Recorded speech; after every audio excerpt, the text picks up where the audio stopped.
Well, actually...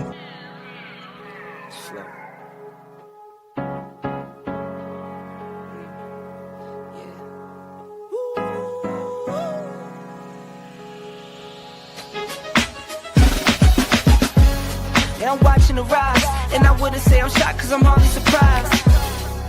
This one's for the ride, this one's for who knew I'd make it, just needed some time. This one's for my wife, could've left 1,000 times just about my side. This one's for the grind, I knew it would happen, just had the strength in my mind. It's the Travel OG, and welcome to the Black Manosphere Conclave 5.0!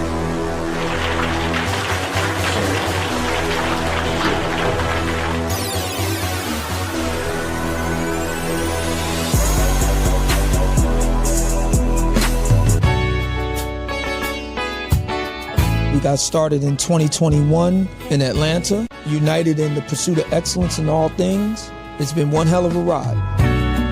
Can I tell you what's on my mind? Cause I've been thinking about it for quite some time. Hey, can you give me a moment to declare my love? Can I tell you what's on my mind? We're now focusing more on opportunities for men, in particular passport bros. Guys who go abroad, they want to have a different lifestyle, they want to have a different achievement abroad. Oh yeah, there's without a doubt the narrative has changed for us greatly. I just finished speaking and having a chance to tell individuals about how to live the American dream outside of America. And I was here to help so many men when it comes to understanding what they need to do in order to relocate. With the political climate, things that are happening worldwide, guess what? Nobody's coming to save us. So it is indicative that we all bound together, tighten up like a fist, and strike a mighty blow against everything that's fighting to stop us, man. It's nothing but good, positive people, good, positive energy with one goal in mind, and that is to make money, get the hell out the Matrix, and enjoy your life. You dig? So shout out to all of y'all. Theme music! Yo, what's going on, y'all? This is your man, Marcus A. Brown, and I'm here to tell y'all that I just got done with my first consultation with the brother Andre of Love Crossing Borders. I just wanted to give him his praises. I need y'all to do two things if you haven't already. If you haven't, subscribe to his YouTube channel, Love Crossing Borders. Also, if you are going to Colombia, if you're thinking of going anywhere, traveling internationally, please consider booking a consultation with the OG Andre of Love Crossing Borders. You will not be disappointed. And y'all, get in tune with him if you haven't already. Tell him MAB sent you. Peace. Where are all the black men? And I'm not talking about the scammers, the drug dealers, the robbers, and the crooks. Well, actually...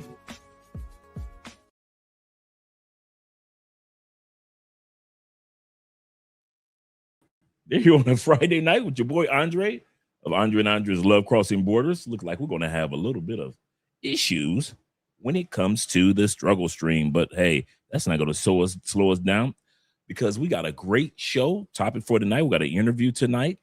Shout out to all you guys with a brother who wants to share with us his side of the story of what's taking place. And we're going to talk about the new faces of tourism in Colombia. Some of these faces are going to sound familiar to you, but others are dominating. We're going to also talk about which group or which individuals dominate when it comes to tourism here in Colombia. And that's why Colombia is leaning so much in their direction and not in other directions. Once again, tonight, we're going to talk about which group, whether it be the expats, whether it be the guys that come down here for the ladies, which group dominates tourism in Colombia. And so Colombia has decided to go in that particular way. It might just surprise you which group that they're leaning towards. Shout out to all you guys that are here tonight. Let's get some music going.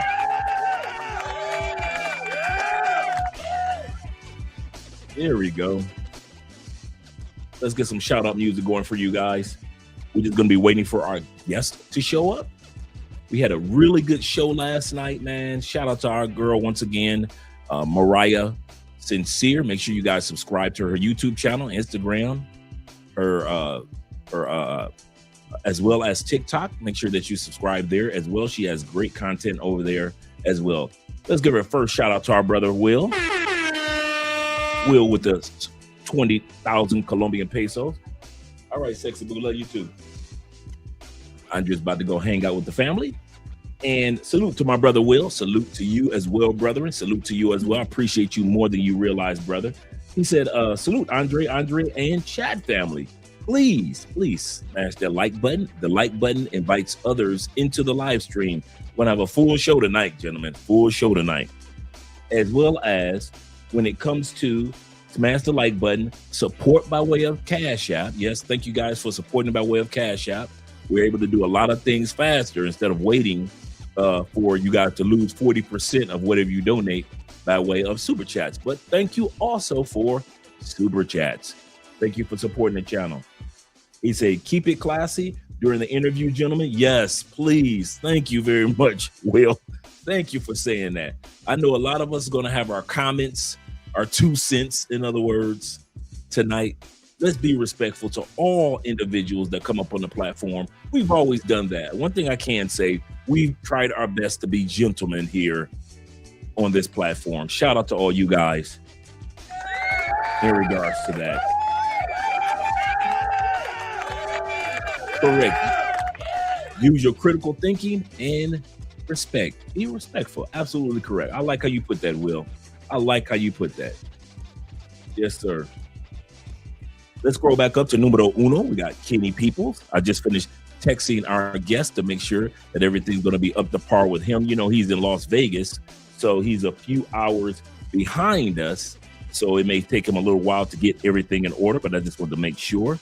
I have a video that he sent me from of a video. Oh, you said you're in?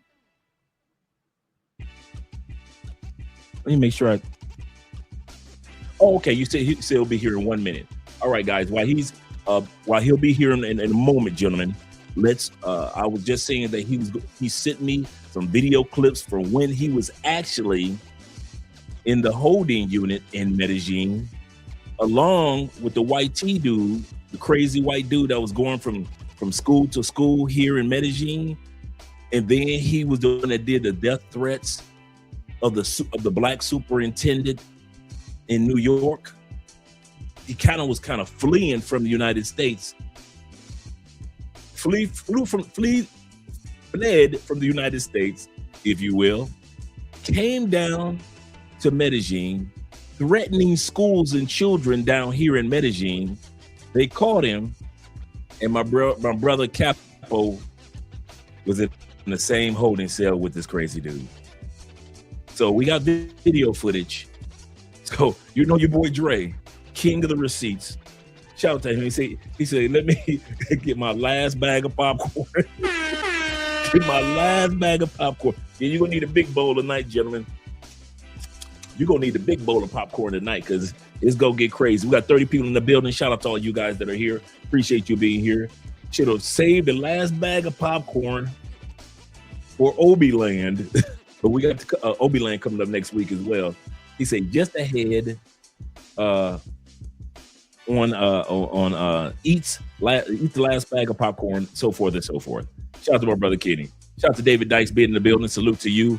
I got just enough time to give a shout out, so I can't read what everybody is saying, but I got enough time to give a shout out to you, gentlemen. Shout out to my brother Don, aka Don JP in the building, as well as my brother, the Southern Vegan, LJ, that is. Shout out to you being here, brethren. Appreciate you guys. Once again, shout out to my brother Will being here, supporting by way of PayPal already with the $5 love. Appreciate that, brother. Really appreciate that each day, each time, as well as we appreciate our brother Tevin King being in the building. Yes, sir. Greetings, Andre and everyone in the chat. Shout out to my man Delwyn in the building. Hey, Justin, we're about to have a good one tonight, brother. We're about to have a good one tonight. Yes, sir.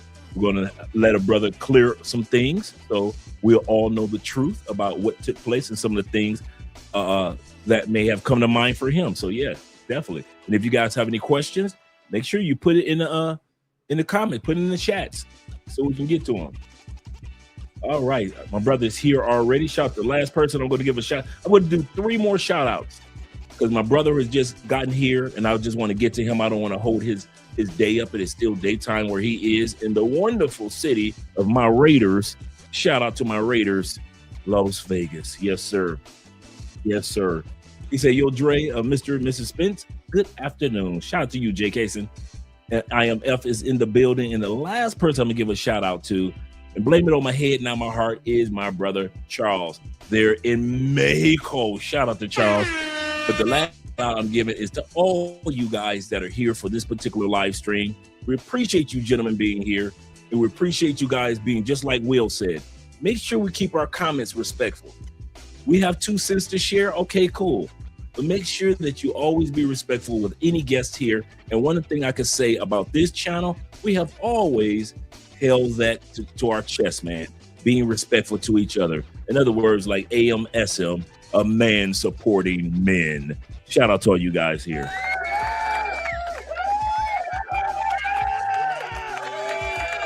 I see Kobe here and Fritz being here, George in the building.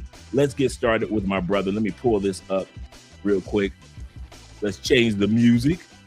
Yo. Yeah, hey, brother. How's your day going? Still daytime where you are, huh?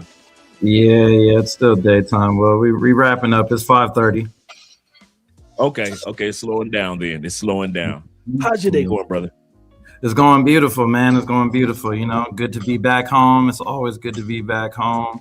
I've been gone for so long.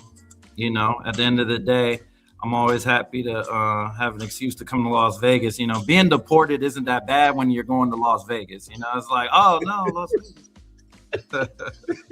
I'll take that. To Vegas. Oh, no.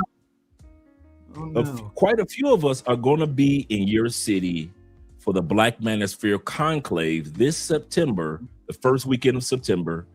We have the Black Manosphere, a black tech event, if you will, every year for the last 5 years. This will be year number 6 of black men coming from all over the country, really all over the world, because I'll be flying in and I'll speak there. This up and coming year is going to be the first weekend of September, like it always is, and it's going to be in Vegas. So I can't wait to do a tour of the stadium. Yeah, the stadium's beautiful. The stadium's beautiful. Like right around the time when I left to move to Colombia, the stadium had only been at that point maybe like a year and a half, maybe close to 2 years old, but it was still pretty new. Best stadium I've ever been to for sure. Wow. I can't wait. I already know what when they do the daytime tours. So I got all that set up, and so I'm ready. I've been a Raiders fan since I was 12 years old in the 80s, man. Yeah, the OG. The Vegas Raiders, you know, they're an implant team, but, you know, it's all good. There's still the same energy, still the same love. And Las Vegas is nothing but California transplants anyway, so everybody, you know, is pretty much from Cali. Oh, there we go. Like I said, I'm excited. I'm about all my gear, apparel. Guys have brought me down jerseys down here to Colombia from Vegas whenever they go. So I've been able to get hats from up there as well as jerseys, but I'm looking forward to seeing all of it for myself this September. Well, I don't think I'll be here still, but if I am, I got you. You know, I got you. I got the connections either way. I got you. Deal. Okay, let me ask you this.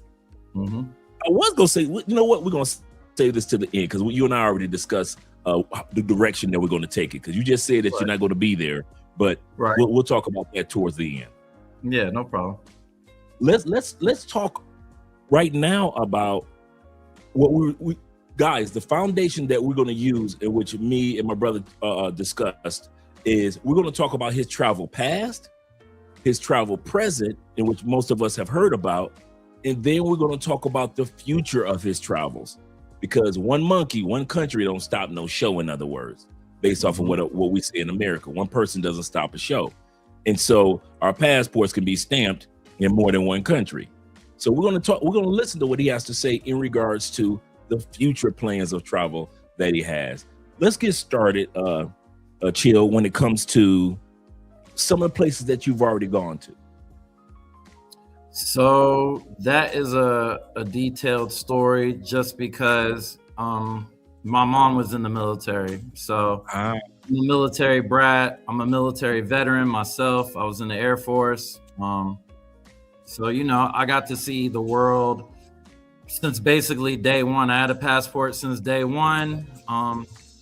Original passport, bro, since 1984. And There we go. you know, so I've been seeing the world. You name it, Portugal. The first country I ever went to was Portugal. I was in Portugal first. From Portugal, we went back to New Jersey. I was born in New Jersey originally. And you know, my mom just was on this thing where she just didn't want to stay put in one place. So every time they offered an assignment, she took it. No matter where they offered it, she took it. So I've been to Japan twice. I went to high school in Aviano, Italy. That's like an hour from Venice, Italy. Okay, Kobe. Everywhere, man. Panama, all up and down Latin America. So, you know, and then about 7 or 8 states in between those different international spots. Texas, VA, North Carolina, California, Las Vegas, obviously, Jersey, Florida. You know, I just bounced around. So you've always been able to know, and basically it's in your DNA. Traveling is in your DNA. Yeah, 100% since day one. You know, first airplane flight I ever took, I was 1 year old. Oh wow! So a lot, and that's the amazing part, because a lot of people make the mistake of thinking that maybe Colombia was the first place that you'd gone to, and even based off of the video clips that you sent me, you mentioned going to Japan. So that's when I realized, I said, this brother has a story to tell just based off of some of his travels. Can you name off some of your favorite spots that maybe some guys might want to go to? Everywhere has it just depends on what you're looking for, what you're trying to do. My favorite place that has nothing to do with partying or anything like that was probably, I say, Greece. Greece was probably the most beautiful place that I've ever been to. I did my wedding out there when I used to be married. I got married in Greece in Santorini, so that was really some boss background and vibes out there.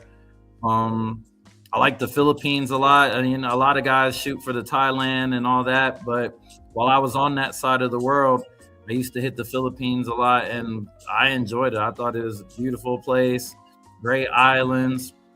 The food is incredible, and the language barrier isn't that extreme, just because, you know, in the Philippines, they do speak English also. So I liked it out there.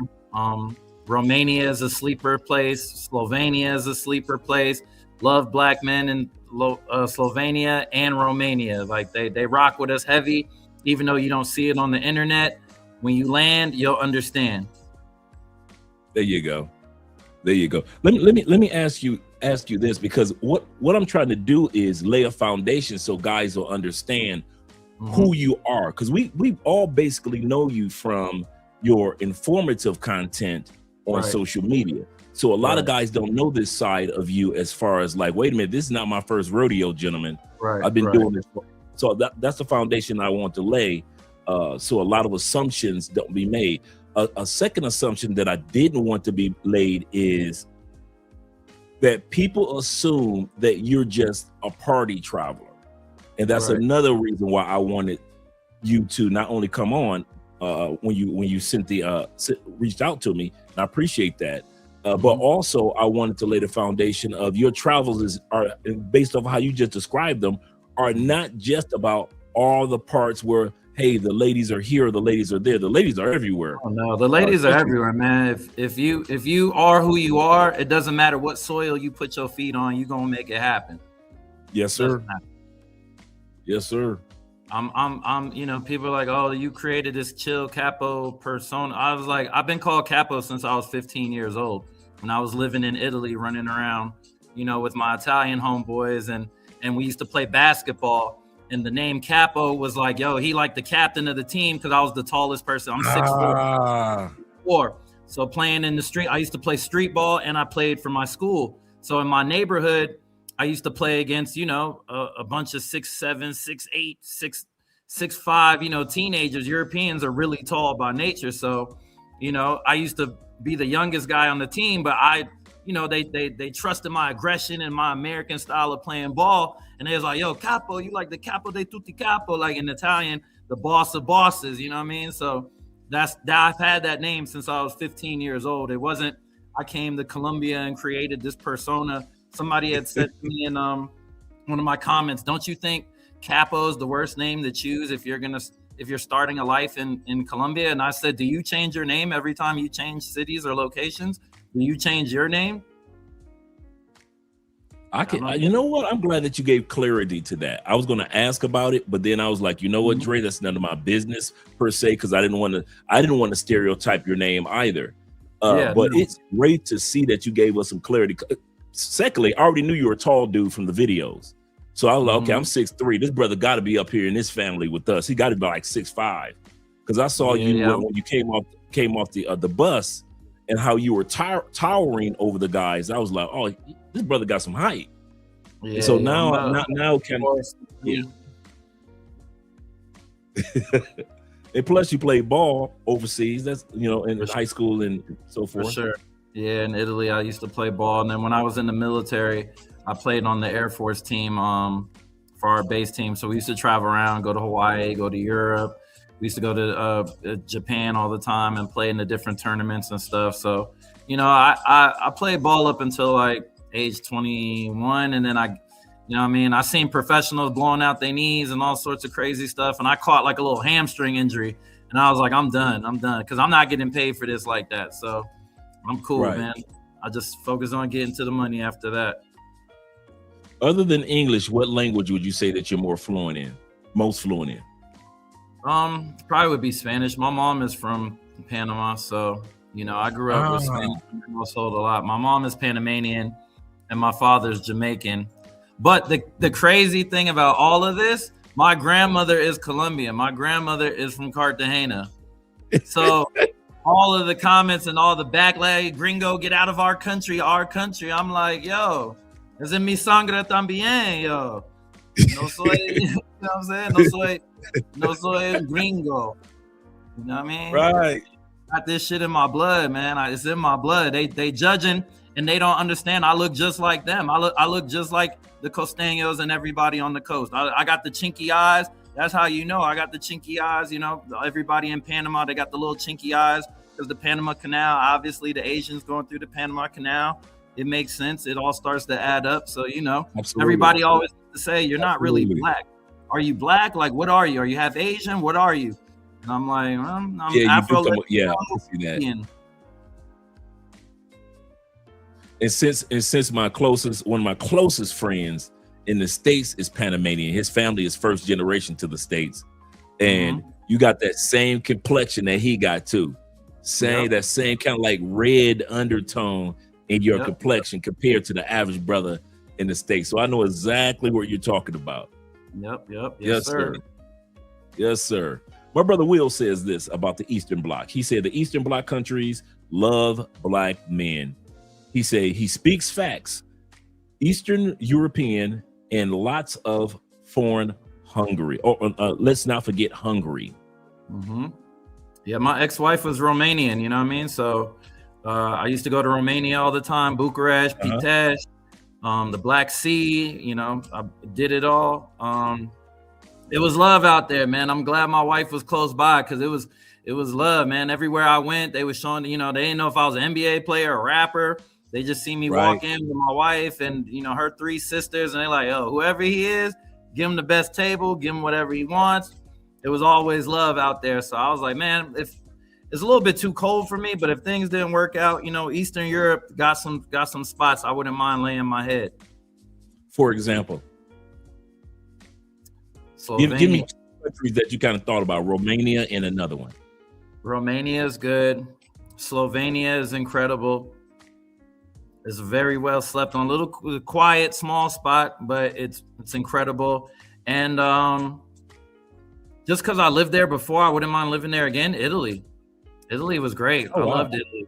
Italy was great to me. Like, I had the best years of my life. I am who I am because of those 3 years that I spent in Italy. 100%. Wow, that's what Kobe Bryant said. All his friends were in. He said, all my true best friends are in Italy, not the States. He said, I appreciate the States. He said, but my real friendship and my real childhood is in Italy. My wife's family, my wife has a lot of family from Colombia that moved to Italy. And so we went to Spain and France and UK and a couple other countries a couple years ago. But next year we're heading to Italy for a while. Wow, Italy's great. Northern Italy or Southern Italy? Northern. They're up there in the cold. yeah. I was in the north. I don't know. I like Southern Italy. Southern Italy is a vibe. Like that's more. It's kind of like if Northern Italy is Medellin, Southern Italy is Cartagena and Cali. Yeah, and that's kind of how I took it with Italy and Spain, because I'm coming from Florida, so I ain't trying to be up north in the cold. I'm born and raised in Detroit, so once I got out the snow, I ain't trying to go back to the cold like that. I'll visit, because it was close to because her family is close to where you can get to Switzerland and you can get to Germany, like that. That's how close up north they really are. Right. And but I was examining, like, what if we lived in Italy or in Spain? And I'm looking in the like you said, in the south, because it's warmer and it does have a different type of vibe and the energy about it compared to northern Italy. 100%. I definitely like the weather better in the south. It's definitely a little bit warmer. Get a little bit of light snow up north, but nothing crazy. But still, it's just cold enough that it's like, yeah, right. If I have a choice, I'm going with the heat all day long. Same thing with Portugal. I was looking at southern Portugal while everybody else was like Lisbon. I'm like, but I know it has its chill moments like Bogota. And so I'm like, let me see what southern Portugal is like compared to, the mid or the northern parts of Portugal. Some areas are just cool to visit, not necessarily to relocate.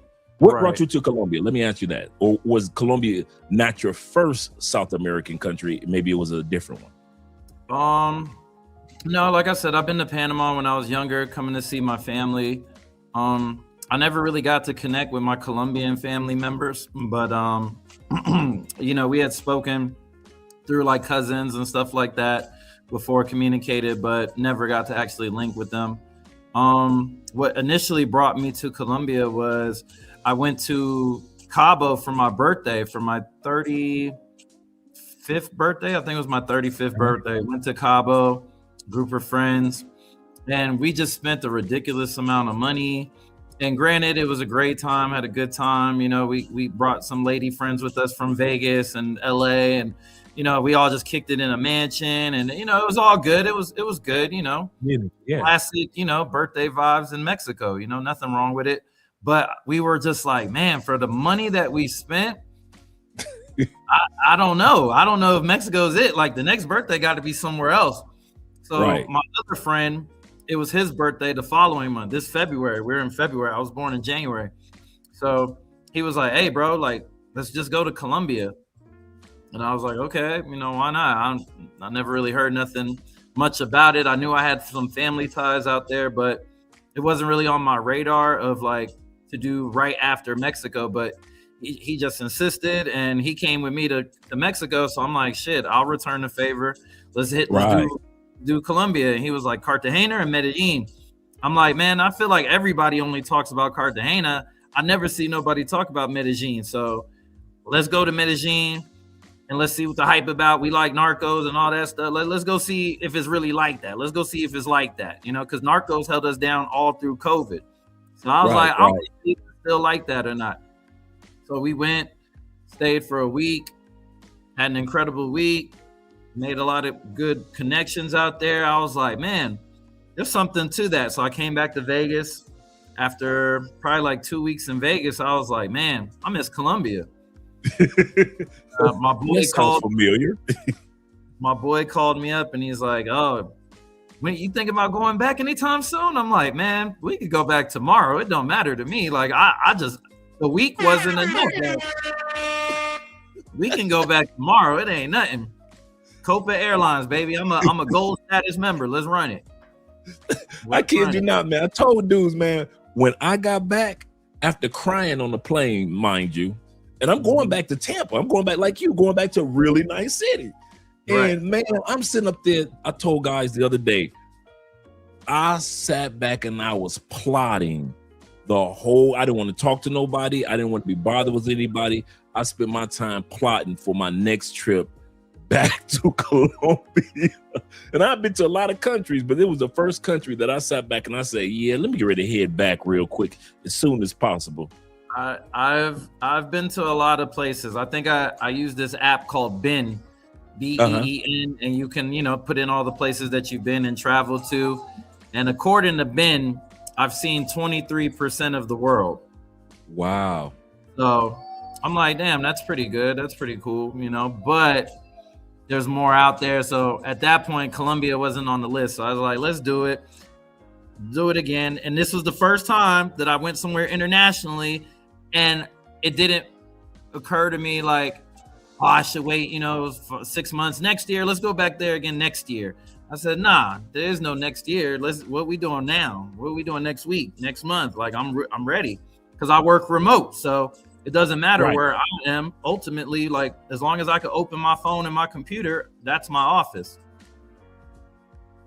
I love it. I try to tell guys about the value of working remote business, remote opportunities. A lot of us are in cloud engineering classes. Shout out to our brother Theo Wolf and all the guys that are taking their classes now to get their cloud engineering certifications and get hired for online job opportunities. You are absolutely correct. As long as you're working remote or have a remote business or something that's established, you can live in just about any part of the world as long as they got good Wi-Fi. For sure. As long as you got good Wi-Fi, man, you're going to make it work. That is so true. Okay, so you came to Colombia and you came back. When was it that you decided, you know what, I think I want to stay here a little while? So initially, the first trip was 1 week. A month later, the second trip was 2 weeks. I took 2 months back in Vegas, was just working. I own a media page, Las Vegas Scoop. It's a big media page in Las Vegas, the TMZ of Las Vegas, similar to what you see, what you see in Medellin, and we'll get into that later, I'm sure. But so I was locking in a couple of big deals with that situation, so I couldn't really leave and be gone. I had a lot of sponsorship meetings, stuff like that. But in the back of my mind, I'm like, I got to get back to Medellin. I got to get back to that. I got to get back to it. I'm like, there's something there. I don't know what it is, but I see a lot of open lanes. I see a lot of opportunities. I see a lot of business that can be conducted there, because Medellin is 15 years in the past. True. Give or take. It's about 15 years in the past when it comes to a lot of different industries and a lot of different aspects. So if I'm from 15 years in the future, what is it that I know that I can do or provide that isn't currently already happening in the city? And that idea is what kept me up late at night. And I said, you know what? I'm gonna go back for a month and figure that answer to that question that I have for myself. I stayed the whole month. I said, if you're not tired of it after a month, if you don't see any business opportunity here after a month, leave and just keep it as a vacation spot with the guys. You know what I mean? Keep it simple. And after that month, I called my mom. I say, yo, Mom, I know you want me to go, go to Panama, settle down in Panama, get a Panamanian girl, the whole nine. It ain't happening. Colombia has just obtained my rights. So, okay. That month made it a sure thing that I'm here, or this is where I'm supposed to be, at that time. Let's talk about for a split second before we go any further with Colombia, because just from talking to you for guys have told me this about you. I'm gonna say this while I got you. A lot of guys have said that they've had a chance to meet you or talk to you, and they said whatever stereotype that you think about this guy is not what you'll find out. He's completely opposite of what you would assume about him in real life. He's a really cool, down to earth brother. And I just wanted to give you some appreciation in regards to that, because what I want to talk about now is, do you come across people that stereotype you? I mean, I understand that this segment and moment of time, people are stereotyping you, but is it commonplace in Colombia since you've been here, or even anywhere else, that people assume one thing about you, and then when they get to know you, you're completely opposite of what they think? Oh yeah, that's literally every person that I've come into contact with, that if they met me through the internet or social media, their perception and their idea, because everything on social media, you know, I am who I am, but the social media is like a curated version of me. You know, there's Capo and then there's Steve, you know, so when you meet me in person, you're having a conversation with Steve right now. You know, you're not talking to Capo, chill Capo. You know, this is Steve talking to you guys, Andre, and the internet. So that's why a lot of people misinterpret what they see online about me, my energy, how, you know, confidence is sometimes misconfused for arrogance, you know, and I've been around the world. I've you know, been with people with money, and I've slept on the floor in certain situations. You know, I know what it's like to ride in $1 million car, and I know what it's like to sleep on a concrete floor with roaches, you know? I've had both situations happen to me multiple times in life. And so knowing that you can go from here to here, and that kind of just keeps you with a level balance, you know, because you never can get too high off the winds, and you can't get too low off the lows, you know? True. That is so true. That's how it's kind of funny that you would say that, because that's how I try to live my life, with that same mantra of, you know, if things going great, okay, cool, I appreciate it. But if things are going bad, I only know that's a season in time, so I'm not going to really let it throw me off. And so I understand exactly where you're coming from in regards to that. Let's get back to talking about Colombia. So you came to Colombia. When was it that made you say, okay, Mom, I think I found my spot? When was that? 2022, 2023? 23. I made the jump March 2023. I made the jump. I stayed all of February. Right after my birthday. And I was like, man, there's no point in coming back. So I was having friends in Vegas that were coming to visit just bring me a suitcase. Like, yo, go to my house, grab some more stuff out my closet, grab this, grab that. Bring that with you when you down here, and I got a beer for you. So all my friends were like, all right, cool. 4 or 5 friends flying in. Everybody bring an extra bag. Appreciate you. I got you on the beers, whatever you need. Dinner on me tonight. And they brought a suitcase one by one. And, you know, so little by little, I just slowly migrated my things from Las Vegas. The important thing is I'm in my house right now that I had. I never sold my house. I still have my property. It's a beautiful property, 4 bedrooms, garage, pool, jacuzzi. I didn't get sent back to Africa. I didn't get sent back to any struggle. You know what I mean? I was successful here. A lot of the misconception is that people come to Colombia because they couldn't hack it in America. They wasn't good in America. They weren't doing what they do here that they didn't. I did it bigger and better in Las Vegas. You know what I mean?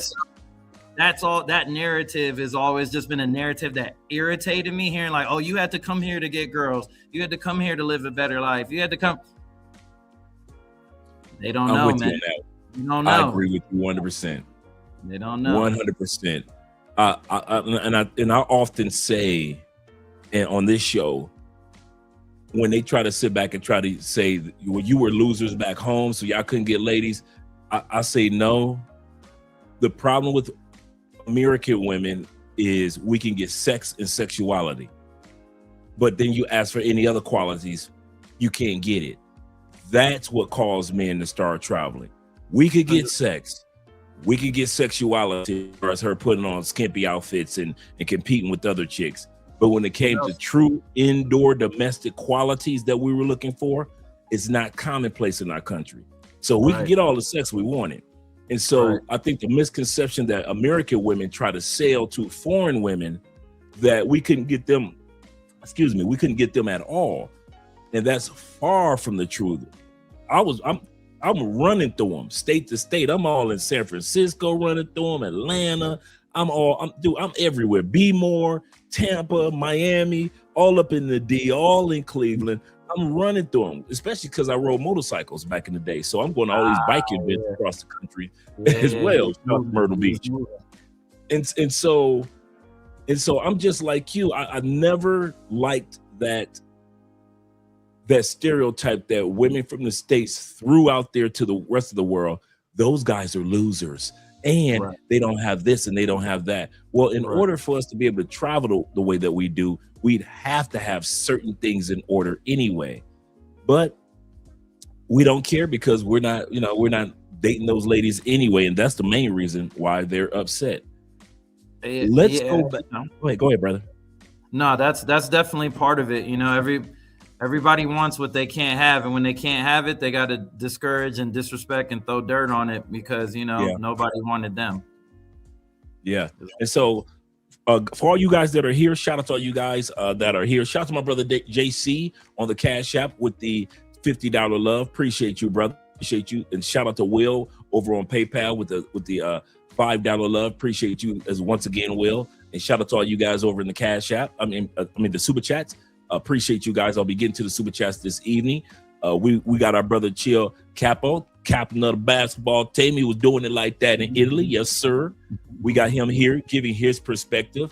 I am glad one thing that we've gotten a foundation of who he actually is as a traveler. We've gotten a chance to see that he has been in over 23% of this planet, meaning that he is a true traveler, like Ace Live, Check in Effect, and a lot of other individuals that travel around the world. Let me ask you this. Before we go into your unseen Medellin, because I didn't know that was you. I'm That's watching. Do you know I did not know that was you until you left? I had subscribed to Unseen Medellin a while back, and a lot of times my Medellin news comes through Unseen Medellin. And so I'm showing my wife this or my wife that, and I'm wondering, like, why is this brother always popping up every once in a while? I said, how did he get in there? I said, he always on Unseen Medellin, because it'll be like 4 or 5 news headlines, and then you'll do one, and then it'll be 4 or 5 news headlines, and then you'll do one. I'm like, how's this brother able to? I did not know that was you. That was very, very informative, bro. Kid you not. I kid you not about that one. I appreciate it. What made you start? I knew I was going to ask another question, but since we're talking about Unseen Medellin, what made you start that? Kind of piggybacking off of some of the concepts of your business back in Las Vegas? Yeah, 100%. Las Vegas Scoop is and was a very successful media page that I started during COVID. And during that time, nobody, was going outside. Everybody was just stuck on their phones or their devices. And that was our only way to connect with each other throughout the world. So I had kind of realized that there wasn't really a page that was dedicated to like what's going on for real, like not the Fox, CNN, ESPN edition. I need the real, what's really happening outside in Las Vegas, type of content. And I said that nobody has this. In Atlanta, I lived in Atlanta for 7 years before I moved to Las Vegas. So Atlanta has ATL Scoop. So ATL Scoop is one of the biggest brand pages in the South, like respectfully. So I said, well, screw it. I'm going to make Las Vegas Scoop. And then, that blew up, did its thing. The success of that is it's there. If you on Instagram and you come to Las Vegas, go follow Las Vegas Scoop. If you want to know what's going on in Vegas on the daily, go to Las Vegas Scoop. So when I moved to Medellin, I was like, looking around, I don't see nobody doing the Medellin thing out here. What's going on? Everybody got it. Why nobody? Because remember what I said. I'm looking for lanes. I'm looking for openings. I'm looking for what's not being done. Why doesn't this exist? Why doesn't this exist? So the Colombians, obviously, they had their own versions, Prince Paisa and the different pages, and, this, that, couple, Medellin specific or Antioquia based like news outlets, whatever. But there wasn't a gringo Medellin news, what we care about. What do we need to know? Like everything else, voting and politics, and that doesn't apply to us. So we don't really need to know that. We need to know what's going on with these scopamine and these drug situations and allegations, and where's the nightlife, and where are the good places to eat, and do I need security? What are the shopping malls like? Are they going to turn me away because I got condoms in my bag? What's the weather? Is there a flood? What's going on? Like, is this going to affect my vacation? Yes or no? Is what's happening right now going to deter me from coming to this city next week? So I say, you know what? I'm going to create the platform, Unseen Medellin. I'm going to make it the green colors, the national, I'm trying to, I'm doing all the chat GPT. What should I do with this? And the chat GPT is like, yeah, do this. And boom. I do that. Yeah.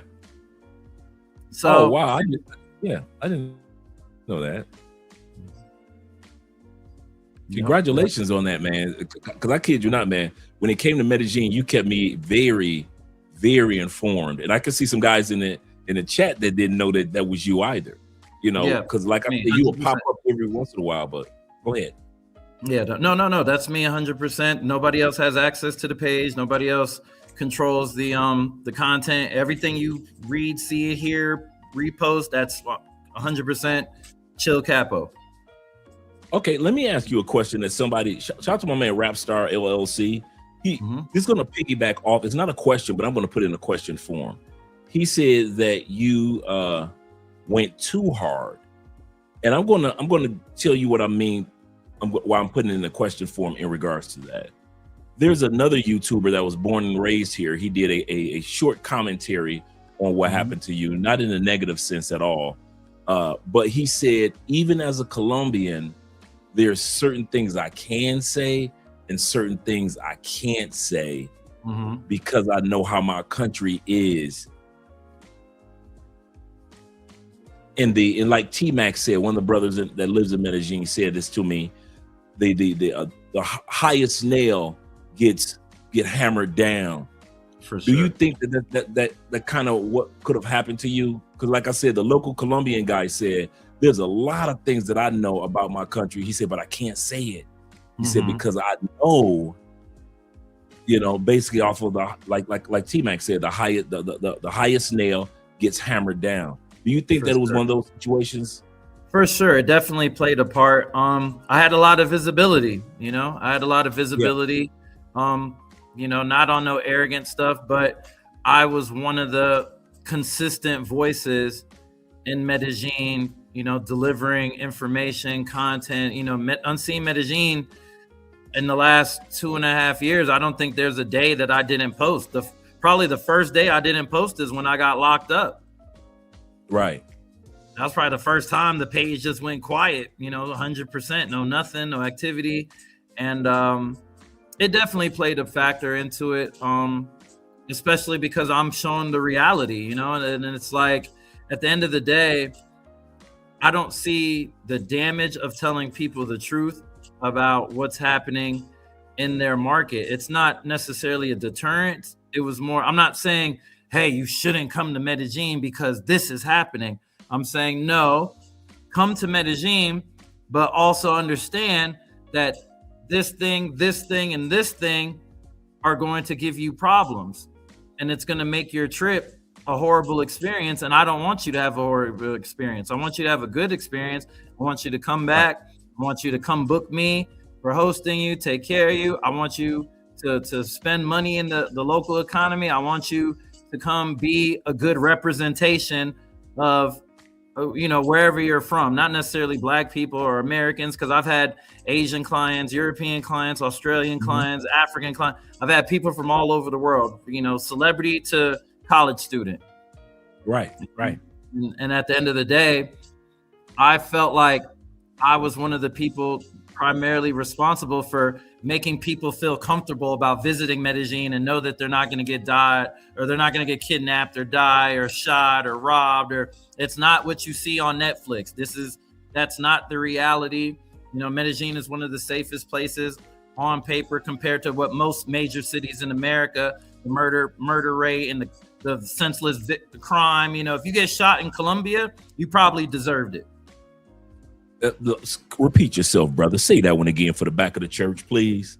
If you get shot in Colombia, it's because you deserved it. Because bullets are Yes. hard to get. So if someone put Thank one you, in your ass, Pastor. it was supposed to be there. Thank you. A lot of guys don't know that. A lot of guys don't know that. I've said that for years. Colombians do not waste bullets. They do not waste artillery. You only get a certain guys. You only, even if you do go through the training, which the military puts you through, and you get your license, you only are allowed to have a certain amount of artillery per year.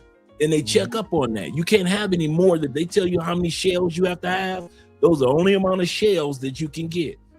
So when we say Colombians do not waste artillery because they only get a certain amount a year, he is 100% correct. And also, if you got with some artillery, usually there's a story behind it. I've said that for years. Usually there's a story like she cheated or she got caught doing this. That's why Colombians, when something happens to a Colombiana, they be like, well, what'd she do?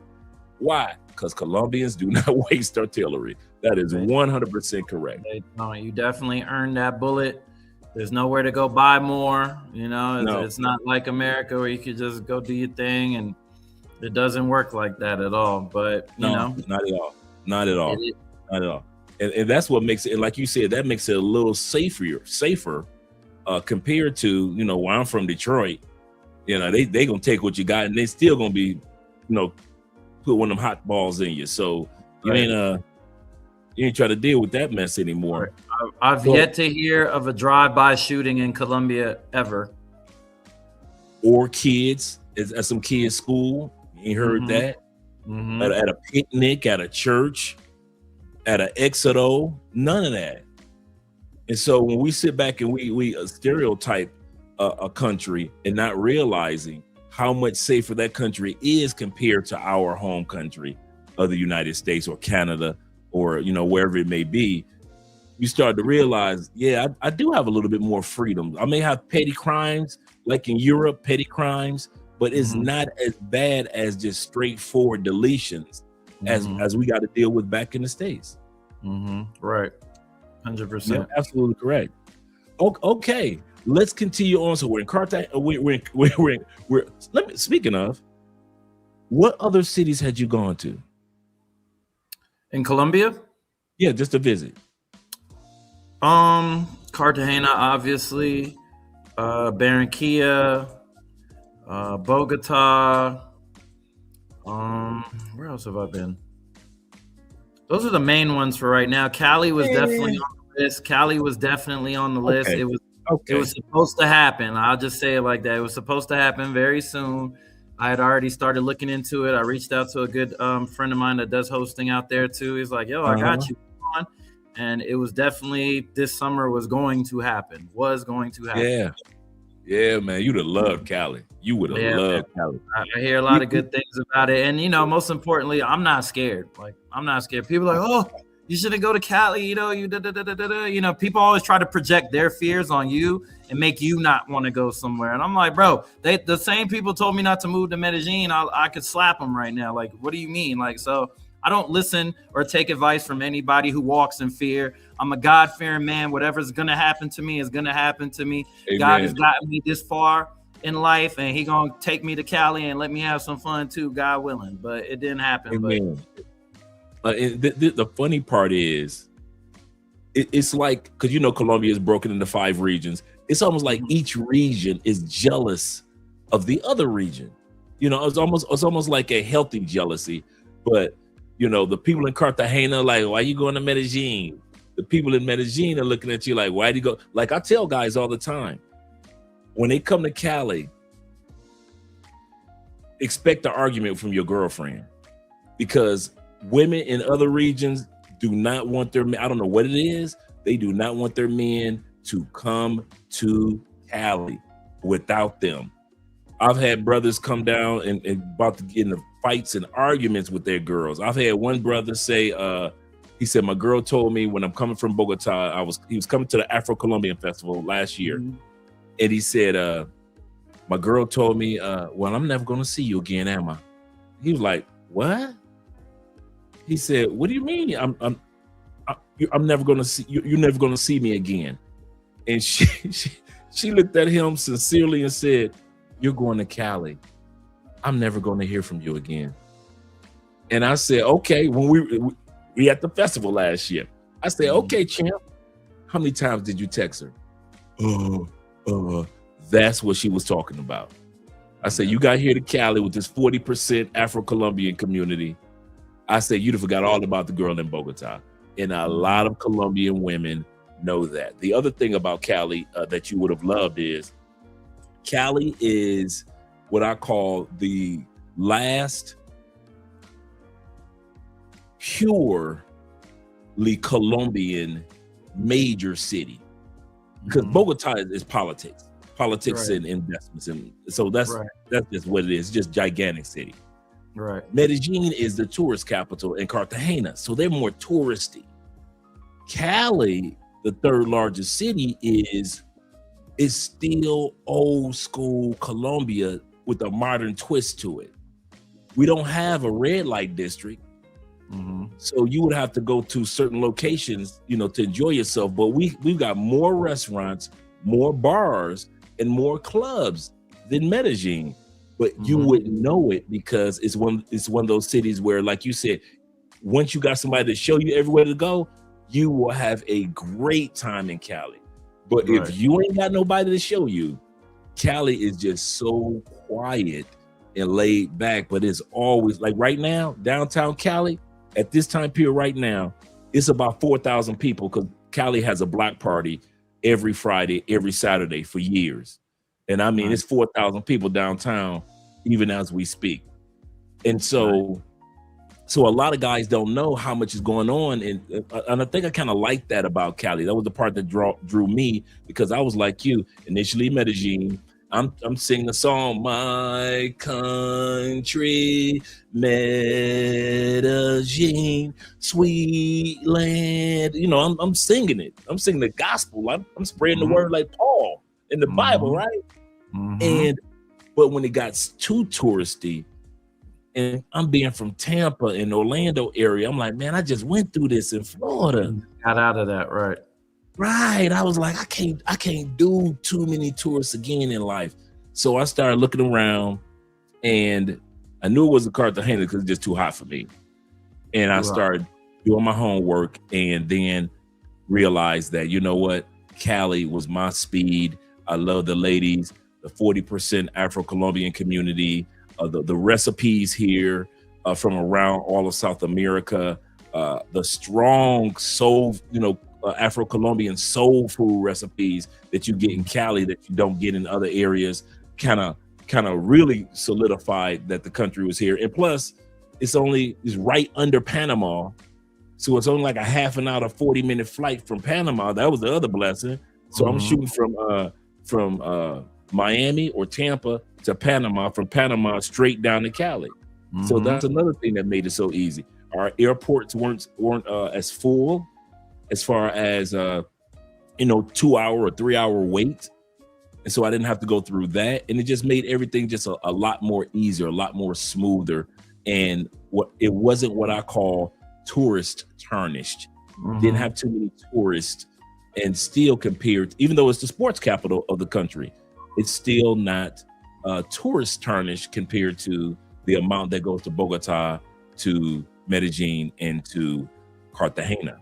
Right.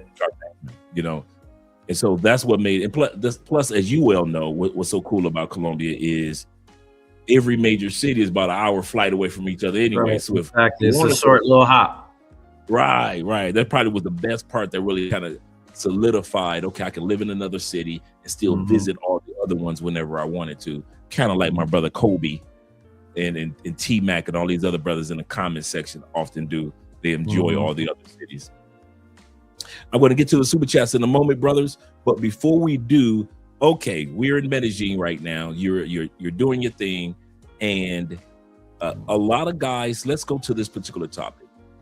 A lot of guys assume that you were in Medellin just promoting all these parties, and just you are the man for every other party that's happening in Medellin. Let me hear what you have to say in regards to that statement. When I first started going to Medellin just as a tourist, obviously we're outside every night. Monday, Tuesday, Wednesday, Thursday, doesn't matter. We outside. You don't even have to ask if we going out. Just get your shoes on and meet me at the door. We out. So obviously during that first year of going back and forth as a tourist, always was out everywhere, you know, not just the park, Laureles, Sabaneta, moving around different little spots, some little spots we shouldn't have been in Manrique. You know, probably not the best idea, but hey, I was out there too because I was scouting Medellin to see if this is actually a place that I can live. Anybody can have a good weekend, a good week, a good couple days in any city. But once the nostalgia wears off and you're tired of seeing the park and you're tired of seeing the same girls, it's not that exciting anymore. You're just living and you know, yeah, I'm out a lot because that is what my business model is, like being out and going out with people that are visiting the town for the first time. I haven't gone out in Medellin for my own personal, I just want to go out in a year and a half. Up until that situation, it's been a year and a half that I, Chill Capo, bought a bottle in the club to partake in my own personal, this is just what I feel like doing with my guys. And I've said this multiple times. Anybody who's been a client of mine or gone out with me, they'll tell you like, bro, he doesn't even turn up. He doesn't even party with us. He's not drinking. He's just sitting in the corner, kind of watching, observing, you know, chopping it up with other people, busy, you know, saying hi to everybody, whatever. But a lot of my guys, they're like, yo, man, why don't you turn up with us? And I said, bro, I've been doing this since 2022. The girl you talking to right now, I remember when her big sister was in here. Right. And her big sister got saved and taken, you know what I mean? She graduated.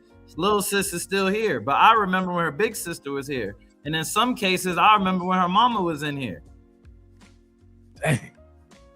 So that doesn't really, you know, it's cool. It's there. Yeah. But I've been dating the same woman for the last 3 years.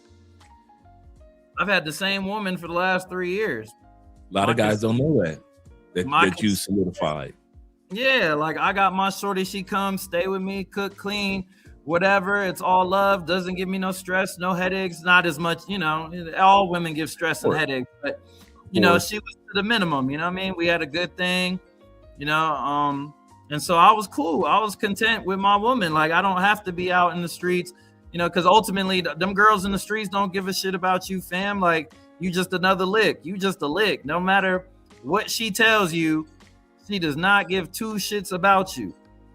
When I got deported, only 2 women cried. My best friend and my woman.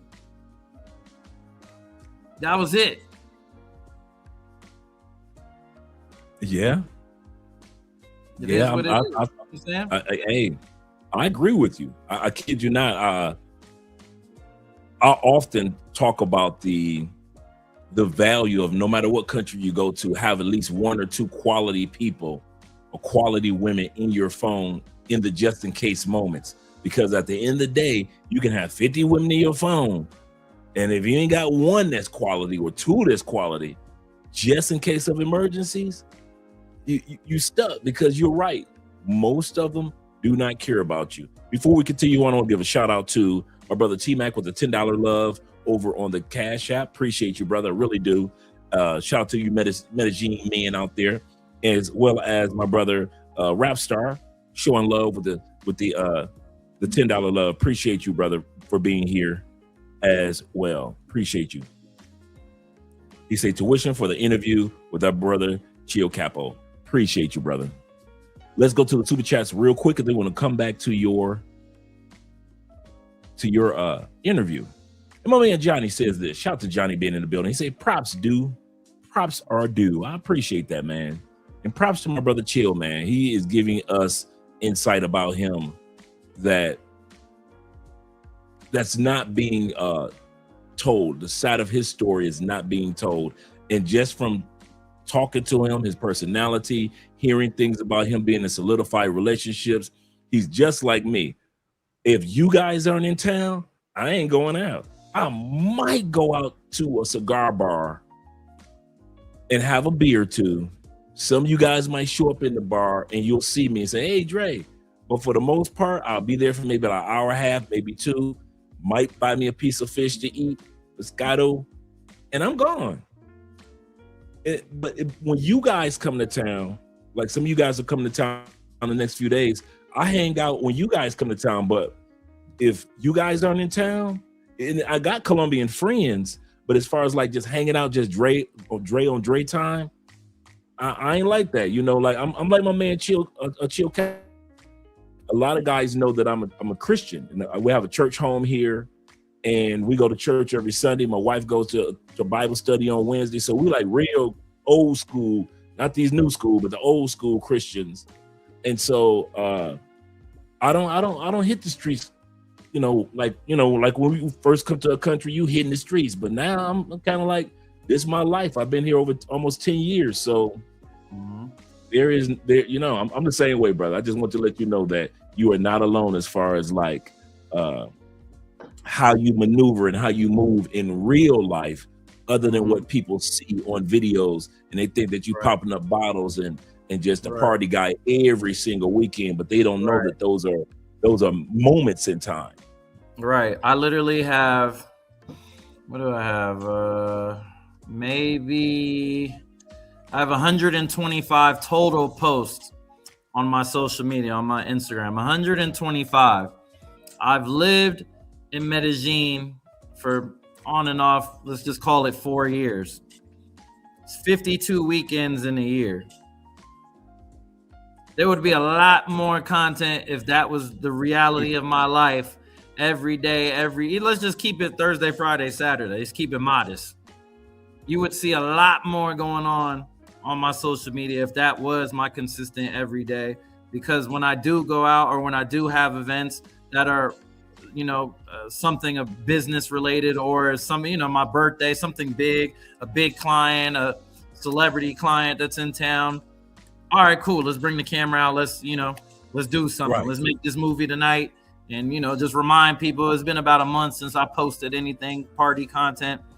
And then I shifted from the party content to the education and, what people need to know and insight, because I'm watching all of these things happen in real time and nobody else is talking about it. Nobody's speaking from our POV of a Black American man in Medellin and what I'm seeing and what do I think, like I'm nobody at the end of the day. I'm just a dude with a cell phone, speaking my opinion, but a lot of people started listening to that way more than they cared about the party content, because that's more relatable and necessary information. You don't need to see me in the club popping 42 with hoes and all that stuff. Like, yeah, all right, cool. Like, all right, I see what it's like out there on the party vibe, but am I going to get shot, kidnapped, robbed, stabbed? What's going on, Capo? Tell me something. Right. You know what I mean? Right. That's when I got turned on to your content, because as you say, it was more relatable to the everyday man that was traveling or relocating or here and could keep up with what's going. If your content was just all party, it probably wouldn't have caught my attention. I probably would have noticed, okay, it's a brother down there. Okay, have fun, brothers. Be safe. And that would have been my mindset and just moved on to the next content creator. You've been scrolling, right? But because you were putting stuff out there, it was as if I was watching news clips. That's why I say I didn't even know that was you with Unseen Medellin, because I'm watching it every day. I'm scrolling through it like it's news footage, because that was my Medellin news. Right. Other than the newspapers, and the periodicals and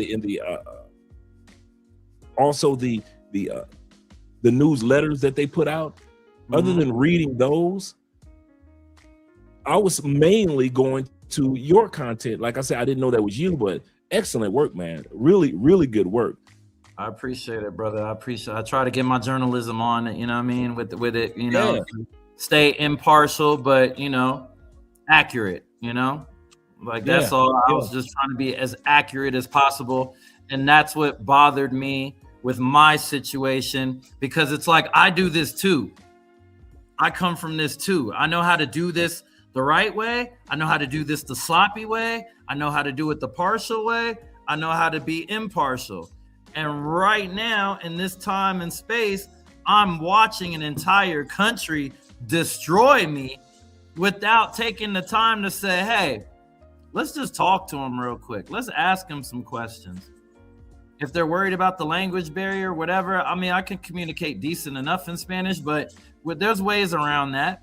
There's ways around that. You can get my side of the story in print if you don't want to do it over video. There's a lot of ways that we could have did it. And I'm sure every major news publication that was posting me has at least one person that speaks English. So that's a good point. I just felt like from a journalism aspect, Colombia doesn't really care. They don't give a shit about the other side of the story. They never ask what the other person, why did this happen? Why did you do that? Why did you say this? But there's never the, reach out to the other side and try to get some clarification on certain things. It's just, okay, this foreigner, he did this. Whatever they say he did it. I don't care if he did or didn't. My news says that he did it. My mayor says that he did it. So he did it. Do we not do that in the States? 100%. That's the unfair part of life. I often say, I said this yesterday, life ain't fair. They try to make it at least somewhat fair for women, children, old people, pets. Men, nobody comes to our aid globally when it comes to making life somewhat fair. Life just is not, you born as a male, you might as well be prepared for much of life not to be fair. And it's so sad. Go ahead, brother. Especially if you got some color. Oh, yeah. It's not fair. Yeah. Black and brown, just know your life is hard, brother. Yeah, so true. Let me go to the rest of these super chats, and then we're going to talk about your experience. I got the videos that you sent me with the photos and everything. So we're going to talk about that, your experience of, we're going to talk about that in a second. But let me get to these super chats real quick. Shout out to official Kobe in the building. Appreciate you being here, brother. Kobe said, salute, fellas.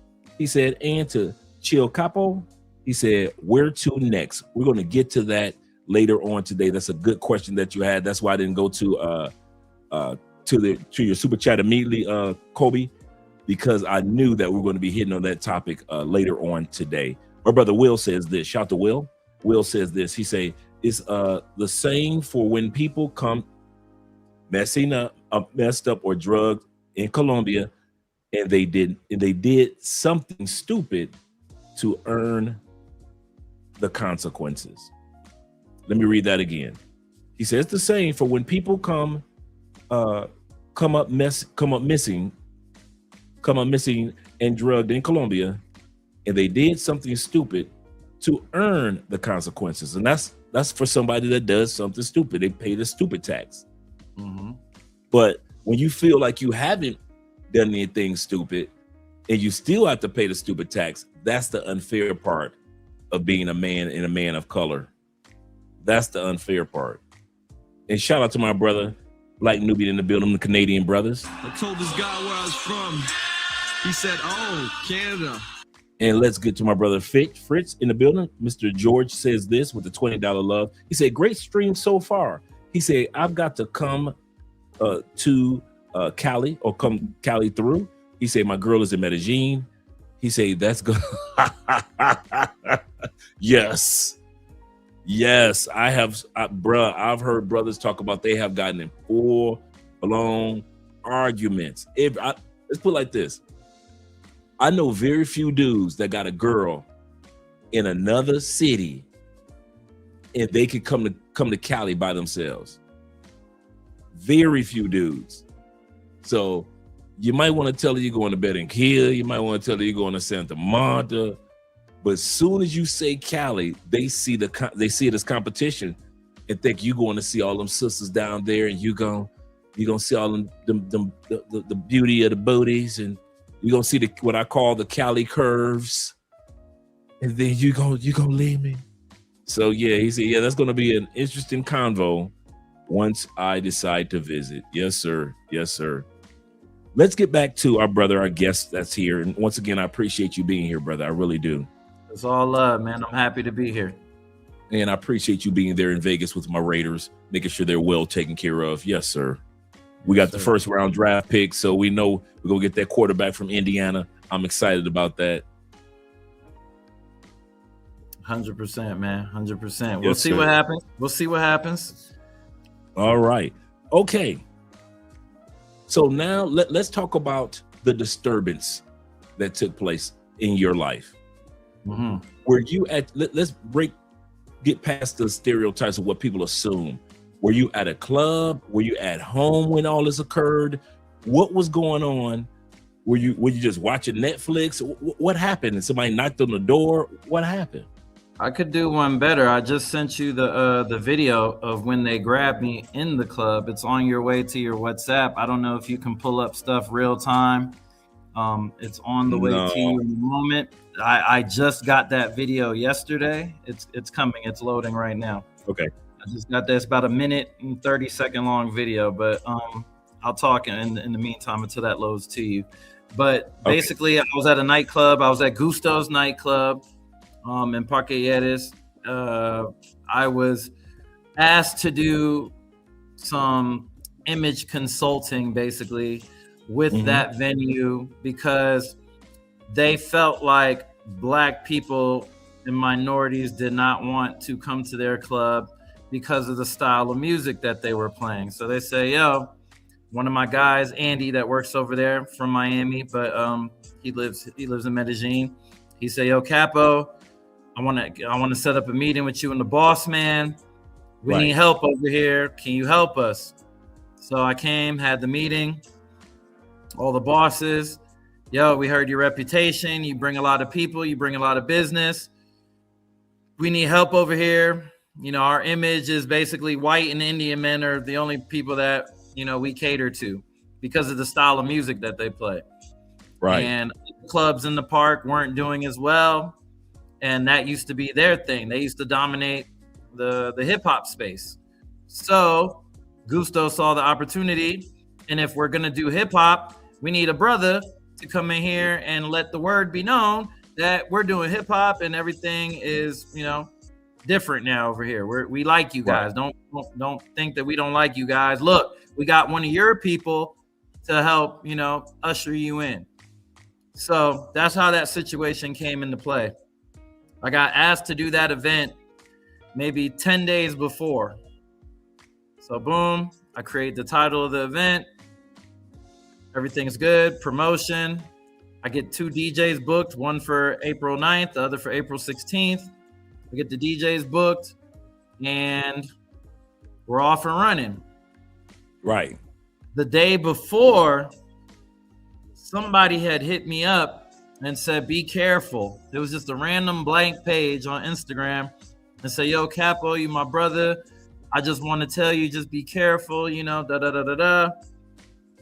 I'm like, okay, this no pictures, no posts, no followers, just 000 all the way across, whatever. The next night, we have the event.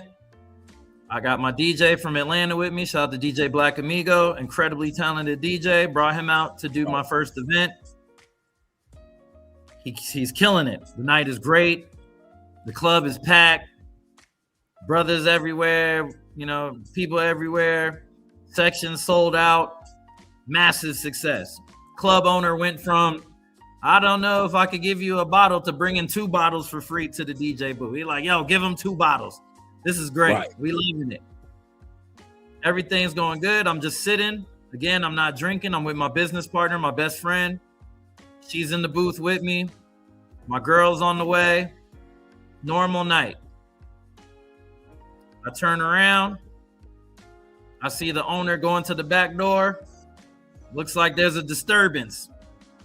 I'm like, maybe somebody's fighting or somebody's getting kicked out, whatever. Then I see cops. Okay, whatever. The party's jumping. Maybe somebody's hating around the corner because that business is slow. They sent the boys at us. No problem. Then I'm looking and I see immigration police.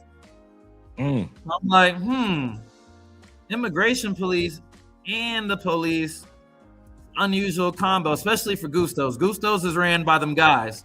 If you know what I mean when I say them guys. Gustos is controlled by them guys, the same guys from La Isla. So they don't have problems with police. If every other club in the world gets shut down, Gustos is going to stay open. Right. So at the end of the day, I'm like, nothing's about to happen. It is what it is. They asked the DJ, hey, come here. Let me see your ID. Stop playing music. Come here. I'm like, yo, don't tell them nothing. Just say that you DJing for fun. Show them your ID. You're going to be okay. You just got here yesterday. Like, cool. They check him. The cop taps me. The immigration cop, he taps me. Let me see your ID. Show him my cedula. Show him my my passport. I got my passport card, my American passport card. I always carry both. So he's like, oh, your cedula is expired.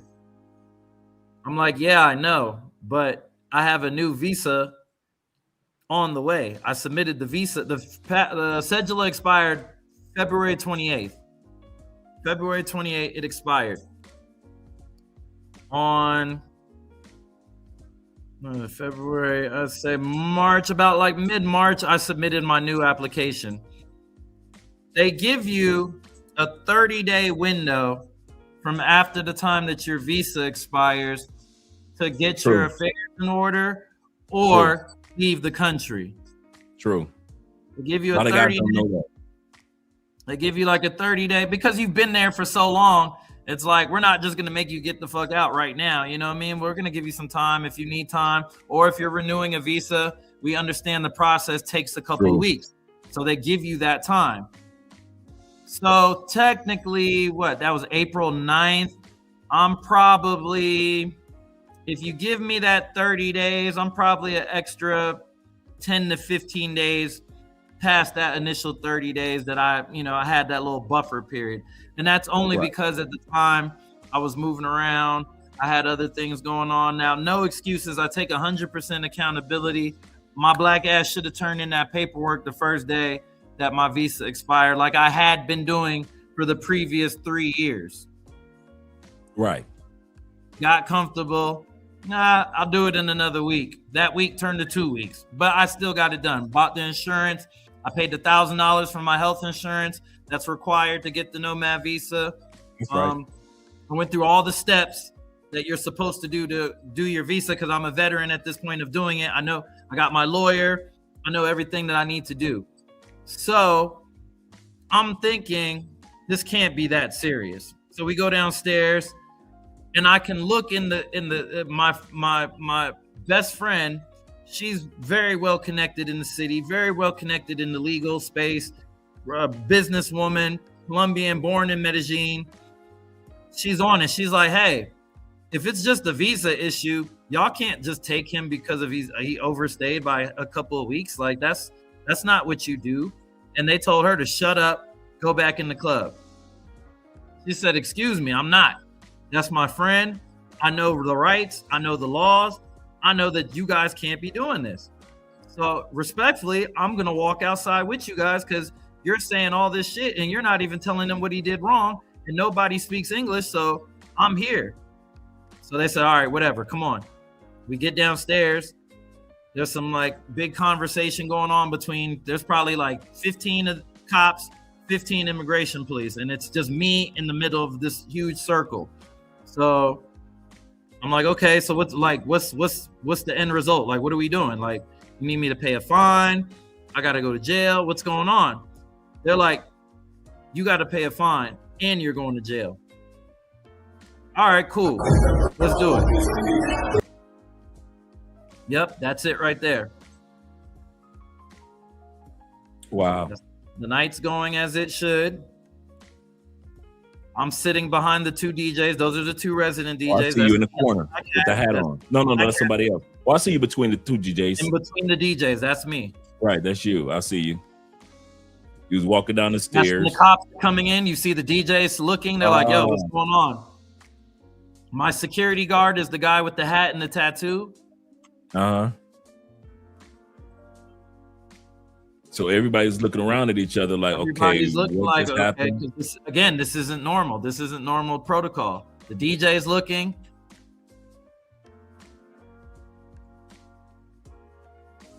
The club owner's right there to the far right. That's the club owner. He's trying to talk on my behalf. What's going on? What are y'all doing? What's going on? And they lead me outside.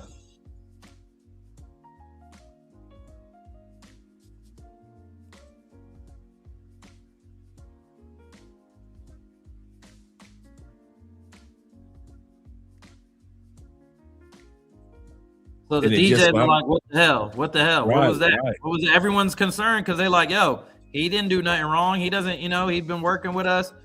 This Capo, like, what did he do?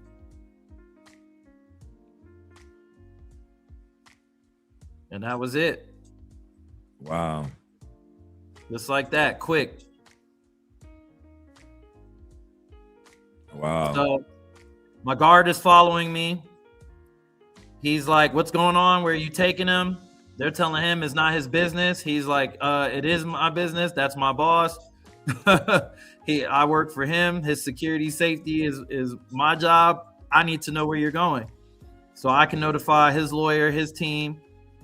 So they're like, all right, we're going to Medellin, Migration, Colombia, Medellin, other side of town. All right, cool. Get in the truck. We're in the truck. I'm calm. I'm not in handcuffs. At no point in time did they put me in handcuffs. They never read me no rights. They never told me what I couldn't do, say, can't say. They never told me what I did wrong. They just took me. Cool. Get to the jail. They bring an interpreter. She says, you're in Colombia illegally. I said, no, ma'am, I'm not. I've been here for years. I have a cedula. I have a visa in progress. The visa has already been in the process for 3 weeks now. At this point in time, it's been about 2-3 weeks. It's in progress. We don't see anything. Call my lawyer. You call him. Okay, call him. It's 2 a.m. He's not about to answer his phone at 2 a.m. Absolutely. So they're like, we don't believe you have a lawyer. We don't believe you even have a visa in progress. We believe that you've overstayed and you're going to pay a fine in the morning and then you'll be released, or we'll decide what happens to you then. Okay. So where do I sleep? There's a couch over here. What, like, y'all going to just turn off the lights, lock me in this office? What's going on? I don't know how this goes. They're like, no, we're going outside, afuera. All right, go outside. Mind you, I'm fresh from the club. I got my jewelry on. All my jewelry's real. You know what I mean? I got but I go with my security. I'm not just wearing jewelry and moving ignorant. I got my security with me. It's not ridiculous amount of jewelry, but I know where I can and can't wear it. I did not plan on going to jail wearing $15,000 worth of diamonds. That was never in the plans. So I said, hey, will you guys hold my jewelry and lock it up with my phone that you took away and everything else? They said, no, wear it in there. All right, fuck it. I'm a big guy. I can handle myself, but I'm one man. I don't know if there's 20 people in there, 30 people, 5, 10. I don't know if they got weapons in there. It's 1, 2 in the morning on a Thursday night. They put me in the jail cell. I meet our friend Sam McVeigh. He's laying down. There's another Dominican guy. There's another Dominican guy. I see the Dominican guy. He's like, Capo. What the fuck is this? I don't know this guy. There's a random guy like, Capo. He's like, I just saw your video. I just saw your video for Gusto's tonight. I thought you was at the club. What are you doing here? Recognized me. I don't know. He recognized me. He'd been out there for a while. So that was kind of funny. That kind of made me feel a little bit better. Like, all right, they know me. Cool. It's cool. They know me up in here. Cool. And there was a Venezuelan woman in the cell with us. She was in another isolated room, but she was in there with us. And I just sat down on the floor and I was just like collecting my thoughts, like, how the fuck did this happen? Like, I just went from the club. I went from my penthouse to the club to this jail cell with, you know, and I sent you the videos of what it looks like in there. If you want to show people. Yeah, let's get started with that. Yeah, with you that can give segment. people the visual of what that looked like. It definitely wasn't the Marriott. No, it was not. No, it was not. So let's bring this beat back. Here we go. Now this is our brother inside of the holding cell or the jail per se. And I'm going to get to the super chats in a second. Shout out to my brother Obi Land in the building. Shout out to you being here. And shout out once again, Jay. Shout out to my brother Jay Kaysen once again. Hey Jay, I don't know if you heard me give you a shout out for the $50 love over on the Cash App. Appreciate you, brother, for the donation on the Cash App and the PayPal. I'm gonna come to the super chats in a second, but we want to watch this video real quick that our brother Capo sent me earlier today. Yeah, man. Really in the jump, man, with Capo. It's the jail edition, the tour edition, you know what I mean? I got my dog with me. I'm gonna tell you something before we watch the rest of the video. Capo, man, when I did my homework on that dude, I kid you not, I forgot all about you. I'm gonna tell you that now. What you did seem, or what they accused you of, or whatever happened with you, seems so minute. As I was doing my homework on that white tee dude, I'm like, I don't even know how he got in the country. Right. I don't know how he got. Right. That's why I did that whole episode on him to say, wait a minute, because I'm looking at your video, the video that you showed when you guys were walking out, right? Or that they showed when you were walking out. And I'm seeing this dude with the MAGA hat on. I'm like, who the hell is that with the MAGA hat on? So I said, let me go ahead and do my homework and go down the rabbit hole with some receipts. And bruh, when I saw all the evil that he had been doing in the States, and he ran down here to Colombia and was doing even more evil, I was like, oh man, I got to do a show on this one. And I started off the show by letting guys know. I said, y'all gonna forget about whatever they're accusing Capo of by the time we get done talking about this white tee dude.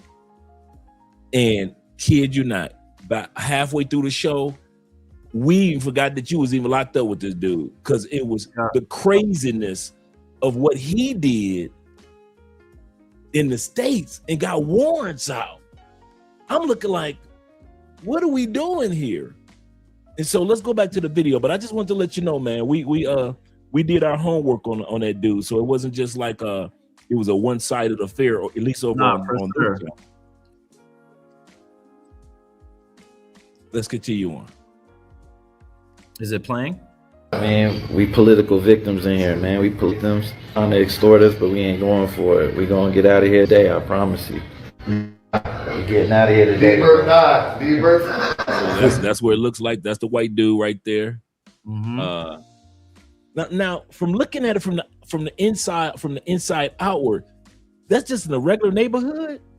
It wasn't like in a. It's attached to the immigration office. They have a jail cell that's literally connected to immigration. I did not know that. You wouldn't know that because you ain't getting deported. So you're never supposed to see that side of the we getting out of here. Office. Right.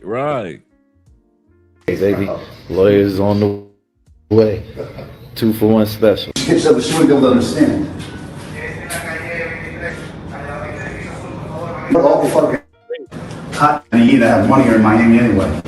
No furniture. I slept on my shoes, and I borrowed a blanket from Sam because he had like 3 blankets, so he let me get a blanket. I put the blanket underneath me, and I slept on top of the blanket on top of the concrete. Wow. Yeah, fuck it. Bathroom. Yeah. Just in case you guys are wondering. Yeah. Power.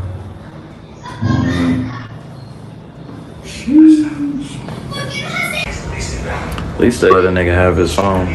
That's better than the jail in Japan. Japan, we couldn't have nothing. We couldn't kill no time. At least I got the gram. At least I got social media. Tell me, I'm hearing what I think I'm hearing. You got locked up in Japan. Yeah, but it was a situation. It was a situation. I was with a rapper friend. Friend, and it was, you know, it was just bad place to be at the wrong time. But it was cool. It wasn't like that serious, but it was definitely like a little 30-minute stay. Okay, cool. All right, let's go back to the video. I can call people. That's it. You don't know how long 24 hours is until you don't have nothing but your hands. Like you're twiddling your thumbs for 24 hours, and then that shit is like. Hey, I know I did 10 years in the Fed, so I know what you're talking about as far as that initial being locked up. I was just surprised. They took my phone at night, but they gave it back to me during the day because I said, yo, everybody else has their phones, and I'm listening to one person on Netflix, the other person watching sports. Sam is, you know, calling people, harassing them, threatening people. I'm like, yo, everybody got a phone except me, and I'm the person that really needs my phone right now because right. Like, I need to figure this out. Like to this point, I still don't know what's wrong. Let me ask you this. Let me ask you this, and not to interrupt what you were saying. Whatever happened to your DJ? Because I know he's wondering, like, what happened? Where did he go? He's trying to do, do his thing and entertain the crowd. Yeah. But he's concerned about what's happening behind him. Yeah. And he's like, this is my first time here. I'm just getting here yesterday. I don't know what's going on. So how did his scenario turn out? He was staying at my house. So talking to him, once everything got resolved, he went back to my house. He stopped DJing at that point because he had already been DJing for about an hour and a half into his 3-hour set. Right. And he said he packed up and left with my people and went back to the house, got his stuff, and went to the airport. Like, he was shook. He was like, I don't know if they're going to come raid the house, and if they're looking for something, I don't know what's going on. I'm just going to hit it. Because he had a flight in the morning anyway. His flight was 6 a.m. in the morning anyway, back to Atlanta. So he went back to the house, got his stuff, and hit it. Okay. So let's go back to this segment here. Because that jail did not look like a fun place at all. It was not Orlando Disney authorized. Yeah, it wasn't cozy at all.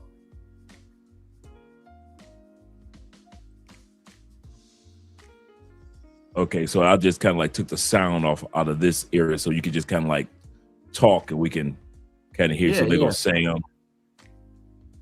Yeah, so Sam was in there, and I quickly learned that he was a very confrontational guy. Like, at one point, he had complained about his bank card being disconnected, and he called Chase because he was like, "Oh, I need help setting up another bank," and I'm like, "Yo, just call the bank. You got your phone right there." Called him and asked him what happened to your account.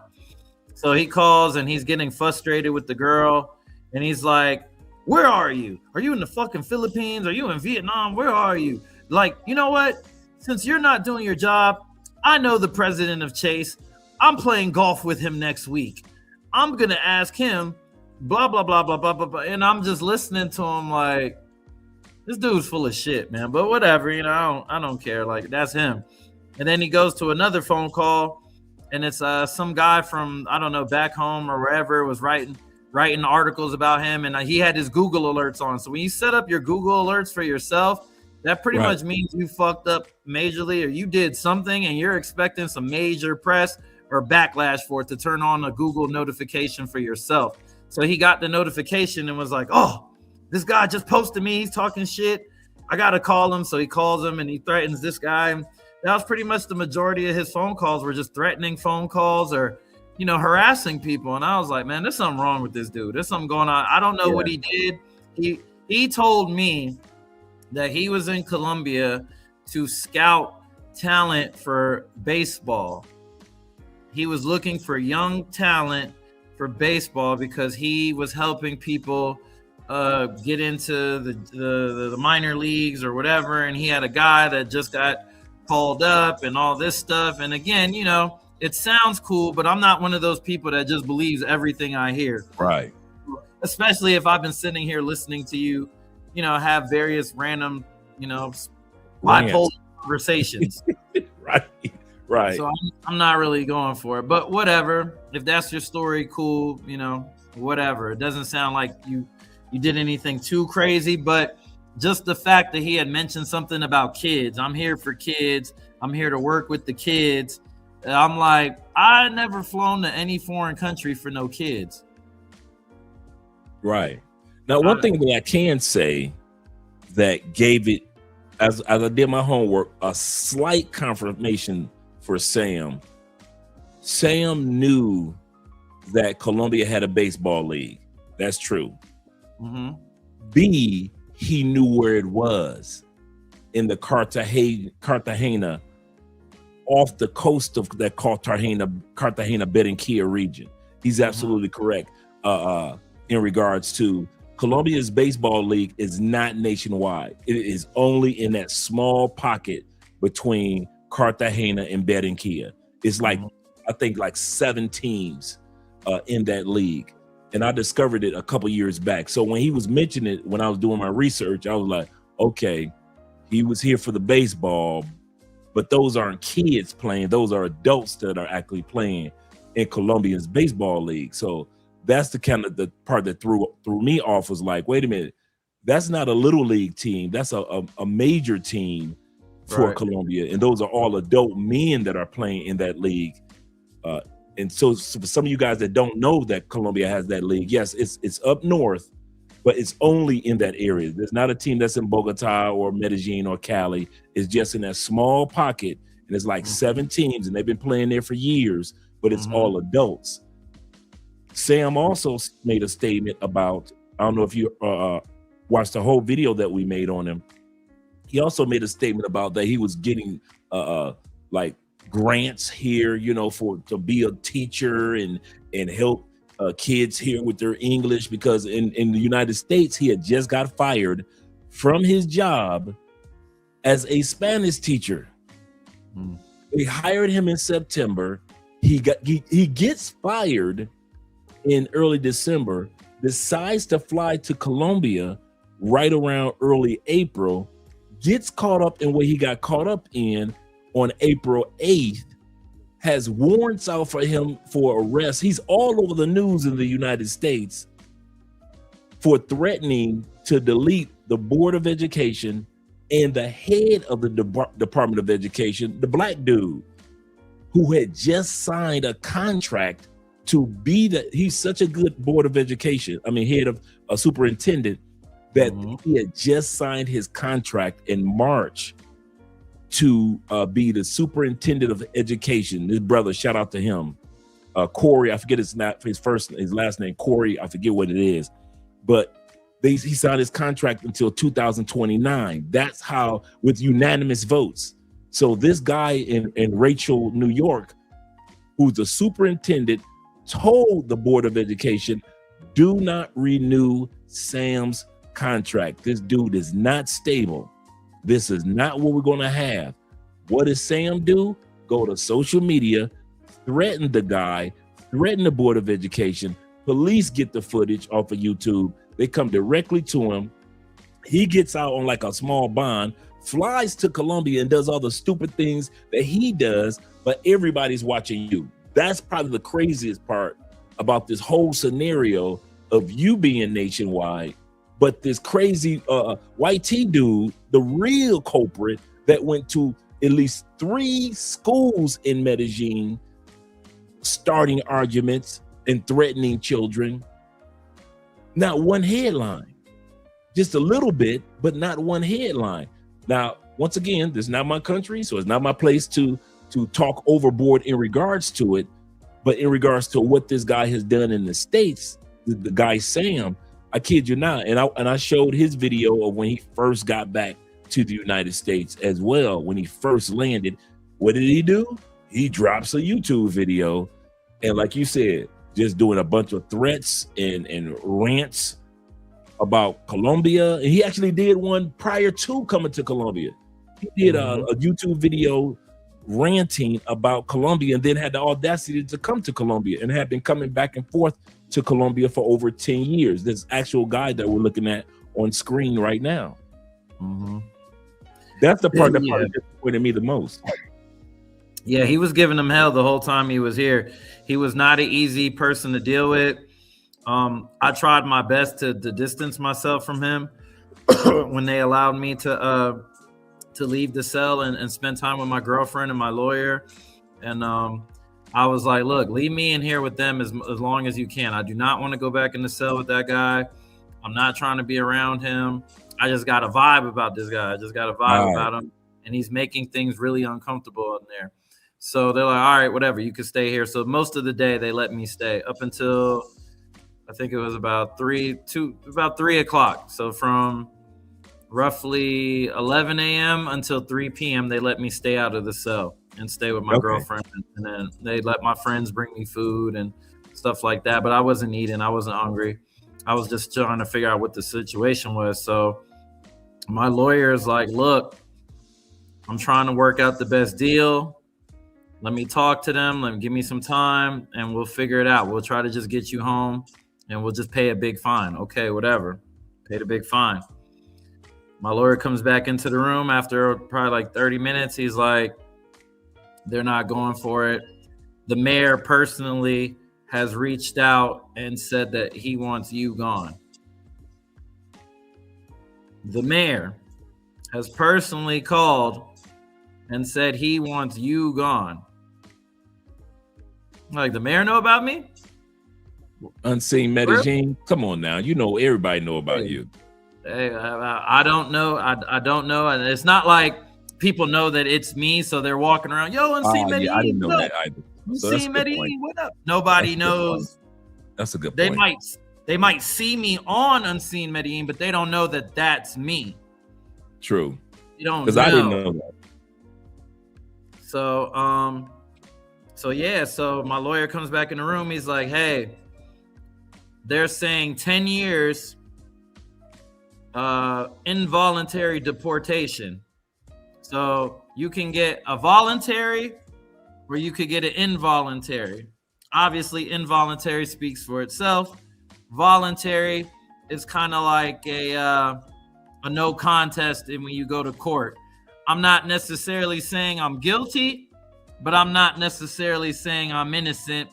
I'm just saying I'm leaving, and you guys don't have to push me out the door. That's basically what it means on paper. I'm leaving. Right. You guys aren't saying I have to leave, but I understand I have to leave. Right. So it's almost like in the States when you have to no contest type of thing. Yeah, no contest. Okay. That's what same thing, like a no contest, plead a no contest. So that was the negotiation from that point. Are we doing voluntary or involuntary? Because involuntary comes with an automatic 10-year ban. Voluntary can be between 2 and 5 years. Generally, it's 2 to 5 years. So we're talking blah blah blah. Bombshell. They're willing to negotiate. What do you know? And what do you think they're willing to negotiate for? Money. 5 years. Oh, for money. Oh, for money. Ooh. Money.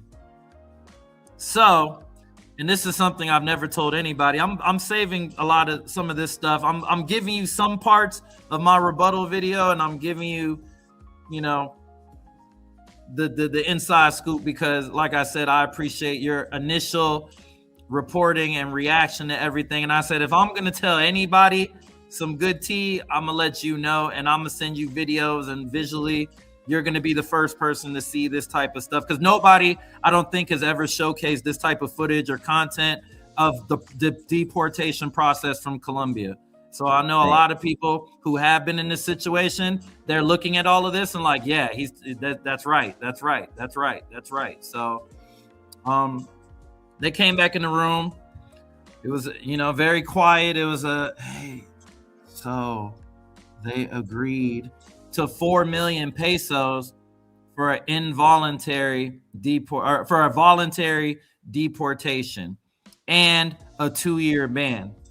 That was the offer made to me by whoever is in charge. I've seen the guy underneath. I didn't see who the boss was, so I never got to really see him. They were going into an office, but the guy came back and said 4 million pesos. He's going to get a voluntary deportation in 2 years, and he can come back. 2 years versus 5 or 10. Okay, I'll go thug it somewhere else for 2 years, and I'll be back.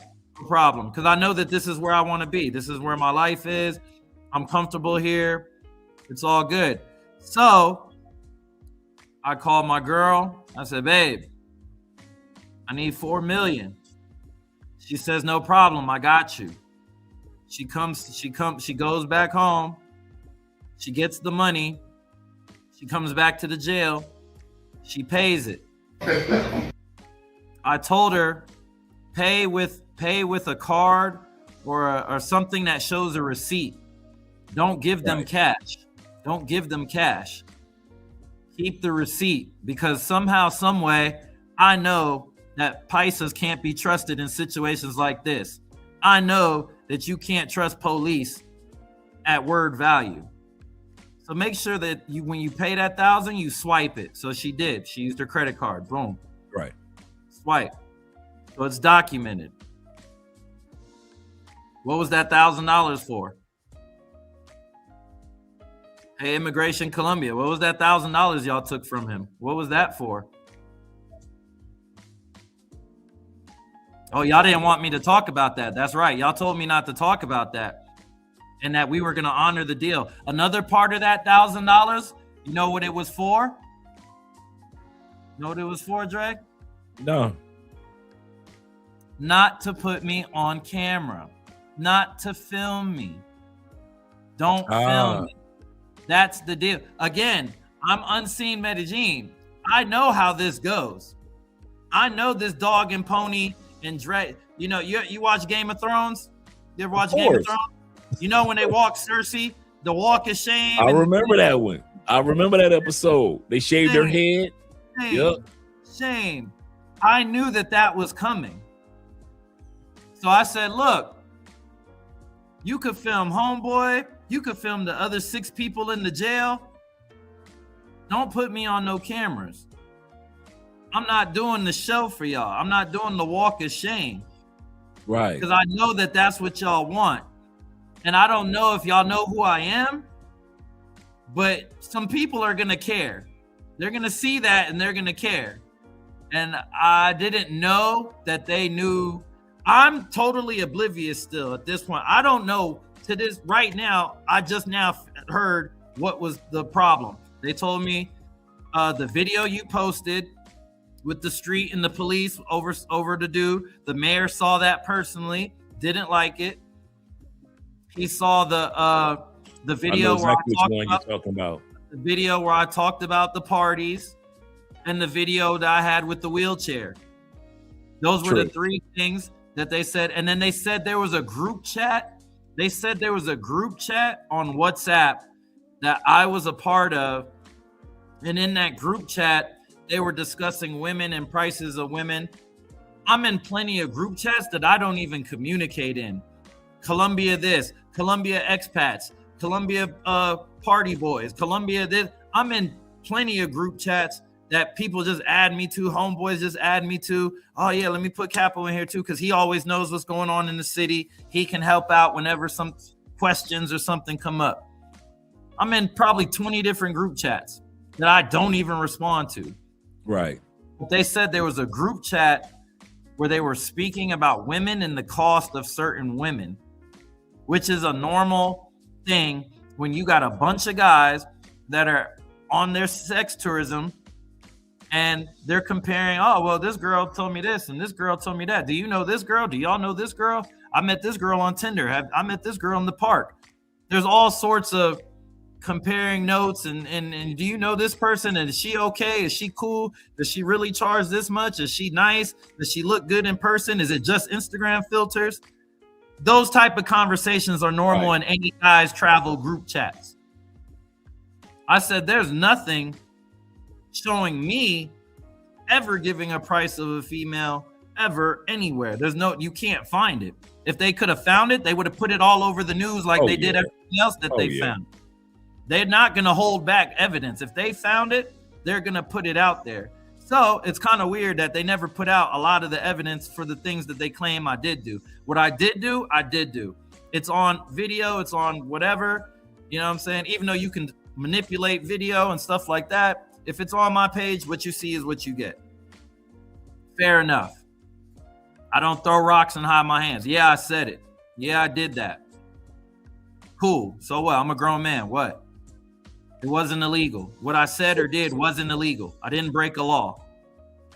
So far, when it came to the application, you've already admitted, hey, I admit I could have been on it a lot more than I usually am. And I kind of let time lapse. I'll take that. And yes, okay, I did say certain things in some of my videos that you guys could have taken a different way. Okay, I admit that. So the things that do pertain to you, you're not sitting back saying, no, they doing this, but you do notice that there's a railroad portion to what's going on as well. That's what you're noticing. 100%. I picked up on it right away. If you look in your text too, I sent you the video when I caught immigration filming me for the campaign, and I caught the police filming me on their personal phones. And remember, that $1,000 was so explicitly I would not be filmed. And they told me multiple times, from the supervisor at the jail to when I first got to the airport and we parked that van, I said, I am not getting off the bus first. I see the guy in the corner right there with the camera with a big little smile, like waiting, like, go ahead, let him off, let him off, let him off. I got off the bus first. They said, no, go back on the bus. We're not ready. I said, what do you have to be ready for?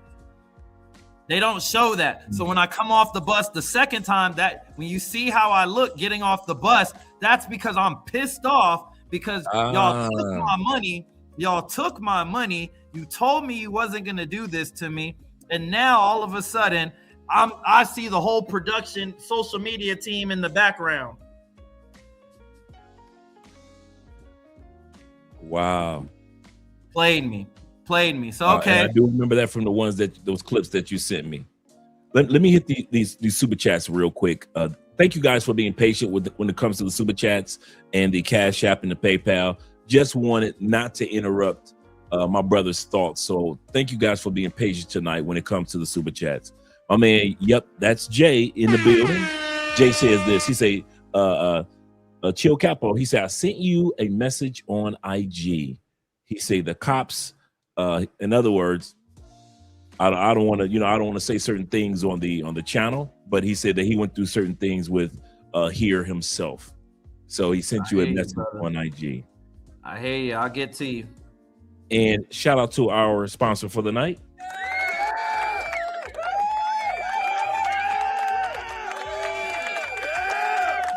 Our brother Obi Land. Shout out to you, brother. Appreciate you in all that you do. We always try to donate to your channel by way of PayPal every time we do a reaction to your channel, and keep up the good work and helping guys out when it comes to being safe down here in Colombia. He says this. He say, big up to Capo for real.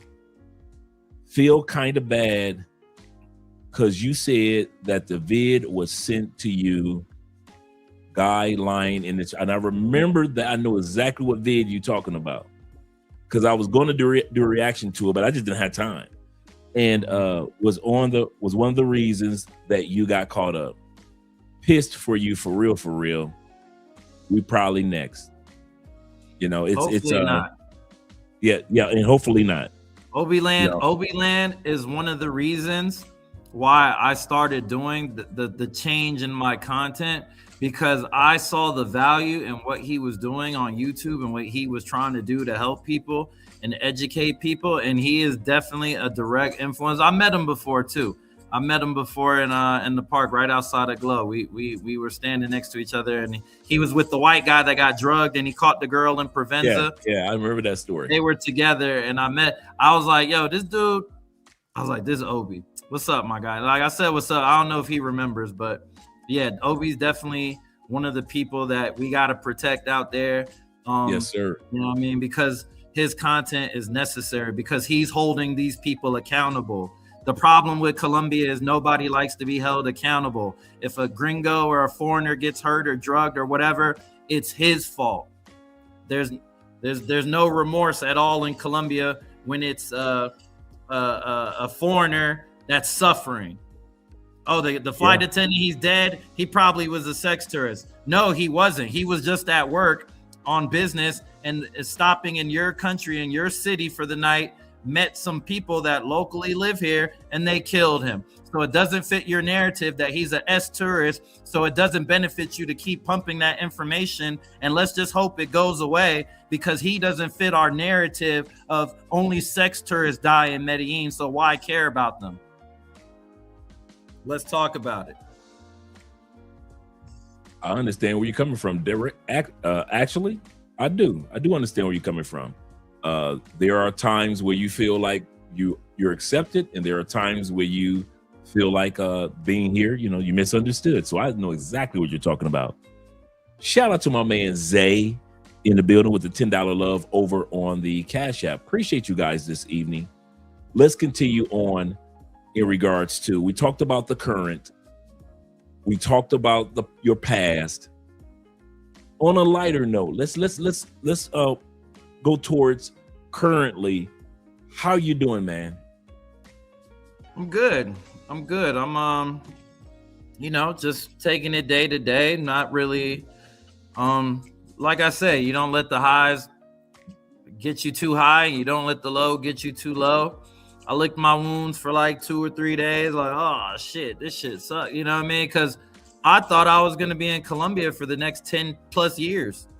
Right. I didn't see myself going anywhere else. I was rooting in. Like, I was like, all right, we locking in here. This is, going to be where I'm going to be. And I didn't see it coming, but, that's life. Shit happens. You got to pick yourself up, not, be too down on yourself. At the end of the day, I could look myself in the mirror and say that I'm not a bad person, or I really deserve that. You know what I mean? Like, when you do some really messed up stuff and it's like, oh man, if F everybody else. No, it wasn't that situation. What I did wrong, but what I did wrong, was it deportation worthy? No. Yeah, anybody that's sensible, that really knows the facts and can sit back and look, like the S tourism stuff. Okay, cool. If my clients are 98% males, single males that don't speak Spanish, they're coming to Colombia for their first time. They pick to choose Medellin. Where do they want to go?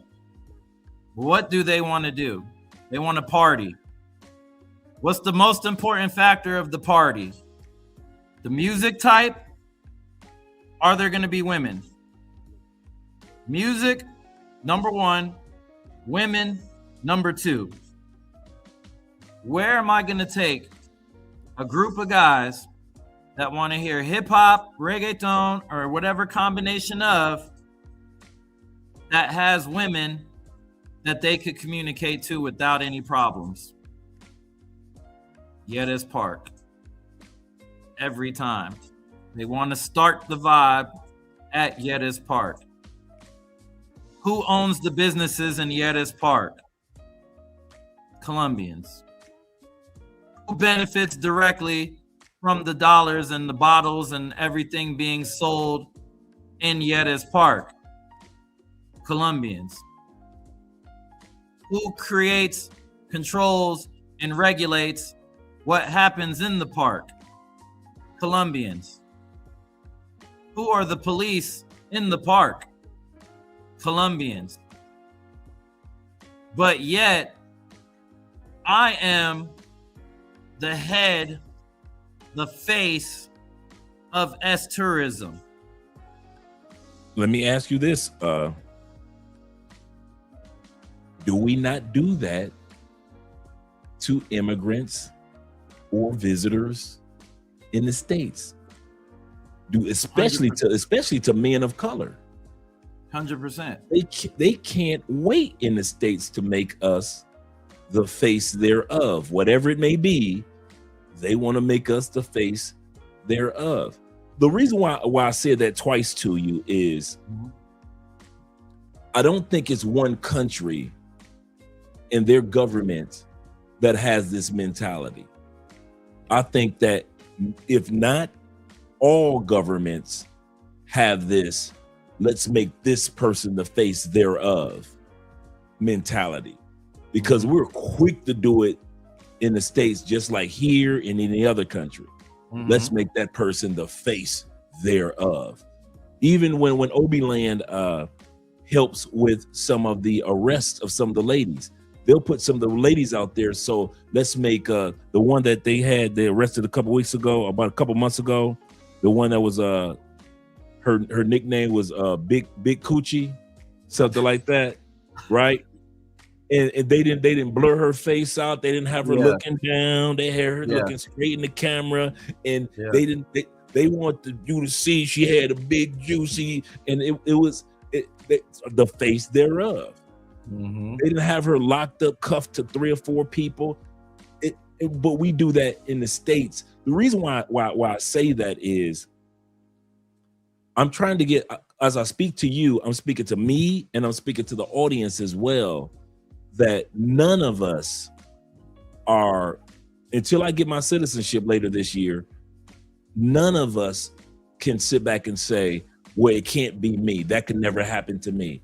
Because as you explained, you've been in a solidified relationship for 3 years. You haven't gone out on your own in a year and a half as far as partying. So this myth of you being a party guy is not what, the truth. You have admitted that, okay, in hindsight, certain things I could have did a little differently. And we've all been like that in life. But to sit back and think that, once again, talking to the audience, that this can't happen to any of us, it can. It can. I kid you not. So if you guys think that I'm walking around Colombia because I'm married and because I'm a church dude, that I'm immune, that means nothing. Because they could take any video that we've created. We've made over 3,000 videos. So they could take any of the videos that we've created in the last 7 years and say, well, we found this one or that one. So don't just think that it can't happen or that the brother is fluffing up his story. Because I'm telling you, you guys know my story, and they can still walk through my door and say, sir, come with us. Just like they did this brother. Just like they did this brother. In hindsight, as we were talking in hindsight of 2020, T-Mac says this, and T-Mac has been in Medellin for a while like you have, and he said it can happen to anyone. And that's why I kind of like mentioned about comparing to United States, because none of us are immune. And I don't want you to feel like or think that, let me word this correctly.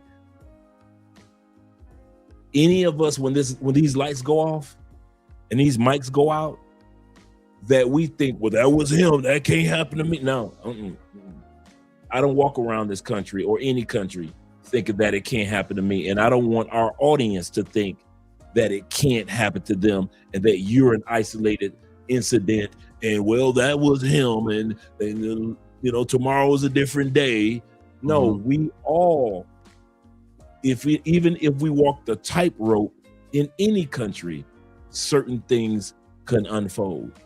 It really can. And so I just want to let you know, man, and feel comfort that we're not sitting around thinking like, oh, that was him, he's rare, or too bad for him. No, we're not thinking like that at all, brother. Because I kid you not, at the end of the day, no matter what I've done, I got enough sense to know your incident could easily be my incident. Easily be my incident.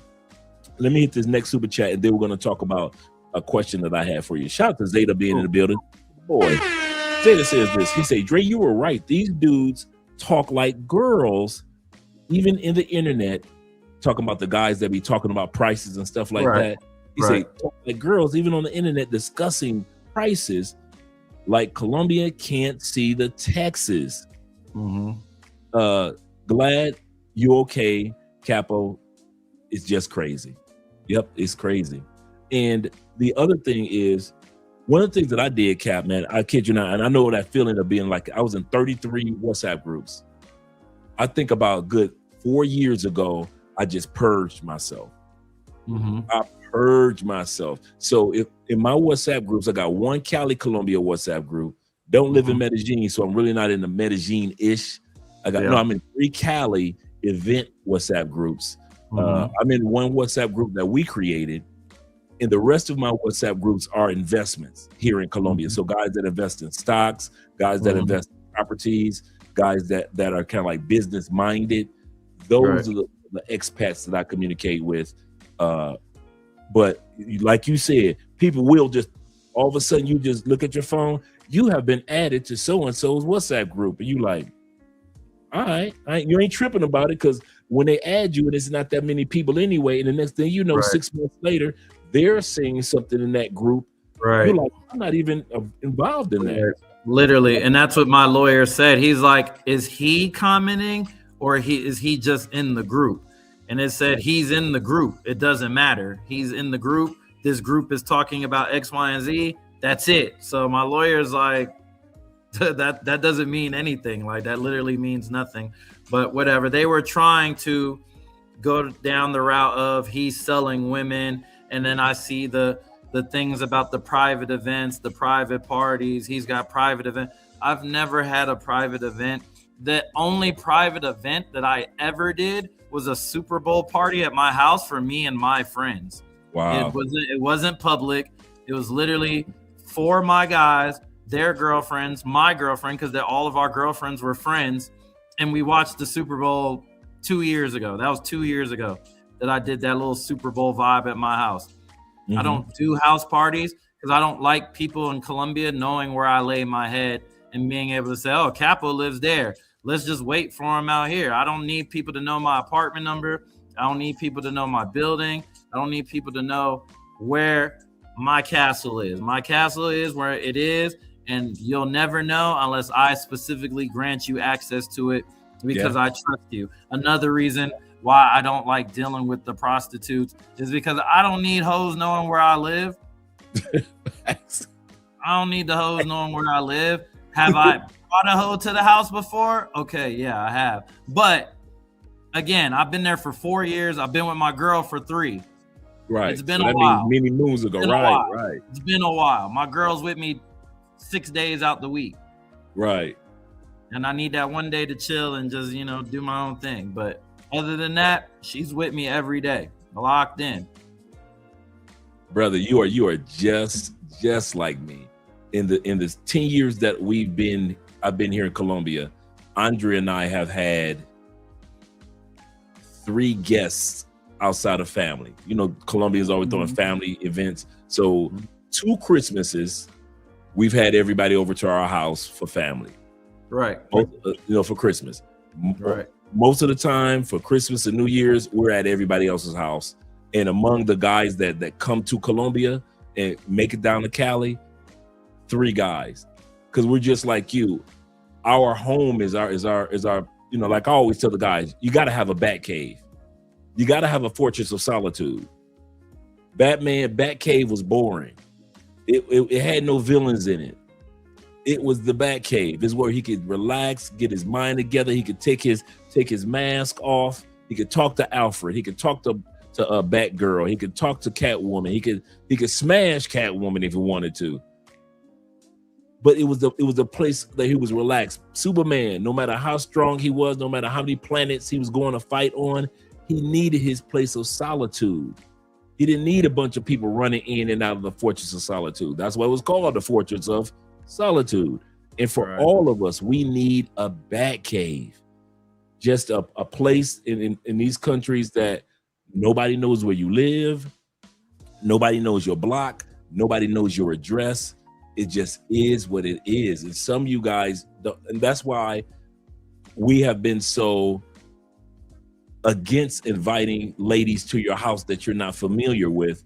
And if you're really serious, go to the one, the Love. We did an episode a couple weeks ago on the Love Hotels, the 10,000 Love Hotels that are here in Colombia. Like, we've got 16 just in our neighborhood, 16 of them.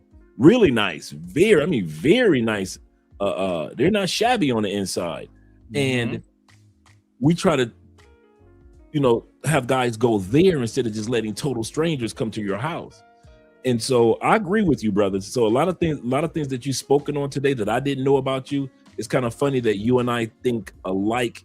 You, I, and my wife and your girl think a lot alike about how important our privacy is. 100%, especially when you're, like I said, I'm nobody, but people know me. You know what I mean? Like, people know me. So at the end of the day, it's like I got to protect my bat cave. You know what I mean? At the end of the day, I got to protect my bat cave. And having personal parties or private parties or freak offs or whatever it is that they were saying that I was doing just doesn't make sense, because number one, I live here. What do I need to rent a place for or get an Airbnb? I live here. I'm sleeping in my bed tonight. If I'm having sex, I'm having sex in my bed. I'm not having sex in a random bed in a random house and I pay rent over here. Right. I'm not doing that. So why would I do that? Not doing that. So that doesn't make sense. Every event, every party that I did in collaboration with a valid nightclub or venue was a public event. Anybody could have showed up. Anybody could have paid to get in. I did not profit off of that. I was simply paid for my marketing and my promotional skills by the club to do a job, and that's make their club event or whatever it is that was happening that night, make people aware of that. There's 30 days in the month. I had 2 events in the month that were I produced the event. Vibe Cartel. Look on my Instagram, Vibe Cartel. That is my party that I was paid to produce and host for bringing in talent, entertainment, DJs from America to entertain their crowd. Whoever's in there is in there. I didn't invite. Whoever showed up, they just showed up. I make the flyer, I book the guest, I give it to the club, they plaster it everywhere. It's a good team. It's a good 1-2 punch. Is that one of the reasons that they say that they came after you was because of the promotion? And the reason why I say that is because that's the narrative that's out there, that you were doing these promotions, which you kind of mentioned, and they somewhat put that under the umbrella. And this is what I also thought. So give me a little clarity. As you being employed in a country or working in a country that legally you shouldn't have been working in, such as when we have immigrants or people that are visiting our country and they legally, without a green card, can't work in the United States. And so they work under the table. Do you think that that's one of the things that you could have, that you kind of like looking back in hindsight say, you know what, I could have dealt with that scenario of promoting a little differently? Yeah, of course. Obviously, I could have not done the events, but I'm a lifetime promoter by heart. From Japan days to the Italy days, I was one of the biggest Japan hip hop promoters for years. Like, if you went to Japan between 2007 and 2011, you know who I am. You've been to my events. I have people that stop me all the time. Yo, bro, this is going to sound crazy, but I was at your party in Japan in 2000 whatever. And I'm like, damn, you was there? And they like, yeah, bro, I remember you. Like, that was the greatest night of my life. I was 17, 18, 19 years old. Military guys, young military guys to their first base. I was throwing parties at that time across the street from the base. So if you was in the military, specifically Navy or Marine Corps, Air Force too. You definitely saw me in Japan if you was out there. So it's just old habits die hard. It's not that it was about the money, because the money wasn't even giving me $500. Doesn't change my life. Right. That's right. It doesn't change my life. That's basically what they were paying me, $500, and then they covered the DJ's flight and hotel. Right. That was the trade-off. I think it was easier to paint the narrative about me using those party videos, but those party videos weren't private parties. Those were legal, everyday nightclubs that exist in Parqueyeres, and some of it was footage from Dulcinea and other places in Laureles. It just helped them paint the narrative that they wanted to paint. Should I have been technically working with the clubs? No, but it wasn't a problem until I stopped making a certain group of people money and I went across the street.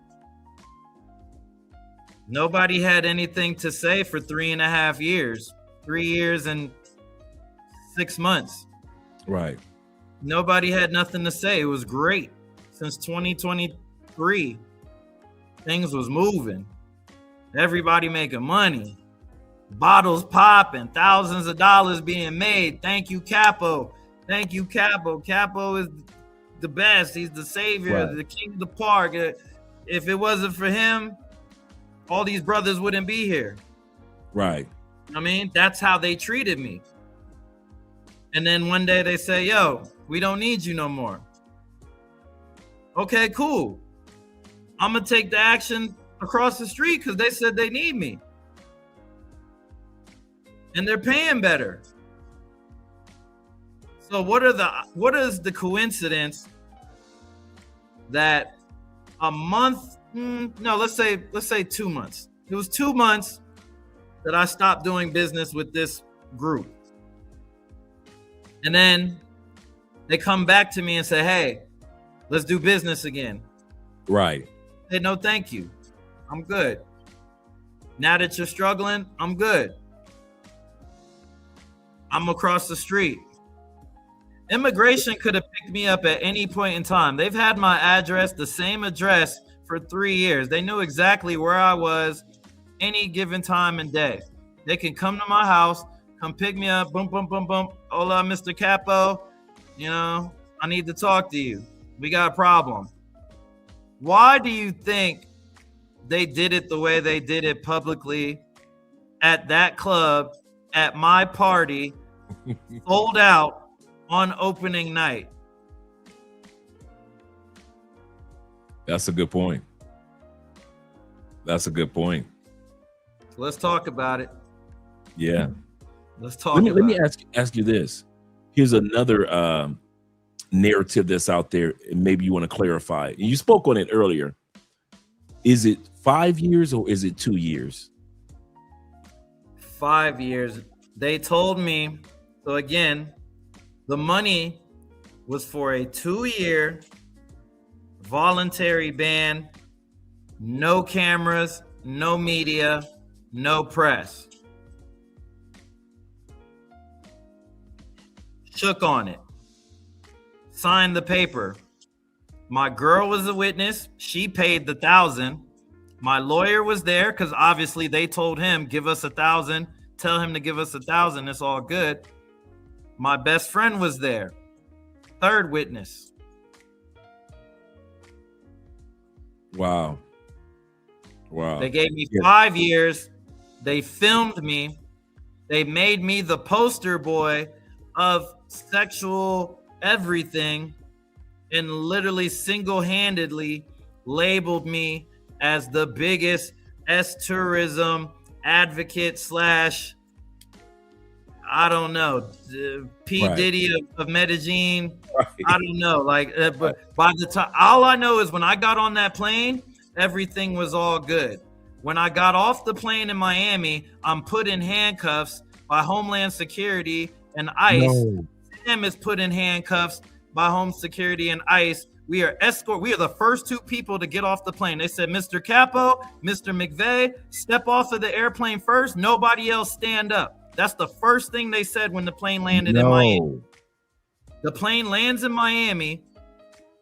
Step off the plane, Mr. Capo, Mr. McVeigh. I take one step off the airplane in Miami airport. ICE agents, DHS agents, put your hands behind your back, turn around, cuff your fingers. The hell? What happened since the time I landed 3 hours ago? What happened? Right, It's 4:30. It is 4:30 in the morning. Anytime. I'm in handcuffs. They take us back to the back of the room. They take us to the holding room. Sam has got this nervous and yeah, well, I'm sure happy to be home. At least you guys speak English. This is probably all a misunderstanding. They said, no, sir. This is not a misunderstanding. You have a warrant in New York. There's definitely no misunderstanding with you. With him, we don't know, so he's in cuffs. We don't know yet. They take me to the room. I hear you. They take me to the room, still in cuffs. They sit me down. They take Sam immediately to a cell. They put me in the little waiting area. Sam goes into a cell. Hour later, agent comes out. Come in the room. I want to talk to you. What are you doing in Colombia? How long have you been in Colombia? How much money do you make a month? Where do you live? What's your relationship status? What's your veteran status? Every question you could think of for an hour. They asked me. Cool guy, Latino guy, young, padded up everywhere. I'm like, oh, you one of the agents that took the $50K for the sign up. He's like, right. Yeah. I took the check. It was cool. I'm like, all right, no worries. He says, okay. After the end of the interview, everything's cool. So this is ICE talking to you. This is ICE and DHS, yeah. So he says, I need you to do a favor. Unlock both of your phones, write the code to each of your phones down, and leave your computer on the table. Now, I didn't get to leave Colombia with any of my stuff. They didn't let me go home. All of my property is still, as of right now, in my condo. Right now, everything is right where I left it. I was not allowed to go home. I was not allowed to get any of my items. I was not allowed to prepare anything. I went from jail to the airport. So all I had was a book bag that my friend grabbed all my electronics and met me at the airport, handed it to me, gave me some pound. Good luck, bro. Call me when you get back home. So I unlock my devices. I give up my devices. He gives me a piece of paper. He's like, read this piece of paper. It says that we have the legal right to go through all your devices, and we can search through anything and hold it for up to 30 days if we feel it necessary to continue our investigation. I said, what am I being investigated for? As I unlock everything, he says, oh, Colombia told us that you are a sex crimes deportee, and we are looking for evidence of child pornography or sexual crimes. Do you have something to tell me? I said, no, sir. The code is 702, blah, blah, blah, blah. Look away. Mind you, I did not know this was going to happen to me. I had no idea that I was going to be put in handcuffs 0.1 of a second after stepping off that airplane. I had no time to go through my phone, try to wipe it, clean it, do anything, because I'm not expecting to have any problems when I land in my home country. Now, Sam, he probably expected that. I didn't expect that. So an hour and a half go by. Now I'm getting a little nervous because I'm like, what the fuck do I have in my phone that they're still looking through?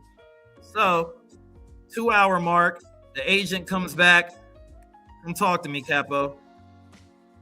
No problem. The first question he asked me, do you know anybody that has ever been arrested or convicted for child sexual abuse? No, I don't. He's like, at any point in time, have you ever trafficked, sold, or did anything that would be considered pimp activity Mm-hmm. Any of the women in Colombia? I said, no. I have a girlfriend. Right. He said her name. She's 26 years old, right? You're right. He was like, she's from blah, blah, blah, right? Right again. Your son, he's about to graduate high school, right? Correct again. He's just letting me know that he knows everything already. He just wants to see what my answers are going to be. And behind him, he has a bunch of monitor screens with all of I'm looking at my entire phone, records, call logs, WhatsApp, Instagram DMs. He has it all on the screen like a mastermind, like Batman, you know, the Batman layer. He got all the big. Right. That's what it looked like. And he has everything on the screen. I'm looking at it like, damn, he done went through that. He done looked at that. He didn't see them videos. Damn. Oh, well, fuck it. Didn't commit a crime. So after he's like, you're good, man. Like Fuck the Colombia. Matrix. Like the architect of the Matrix. Yeah. So he's like, you're good, man. Fuck Colombia. They're a bunch of liars. I'm like, what do you mean?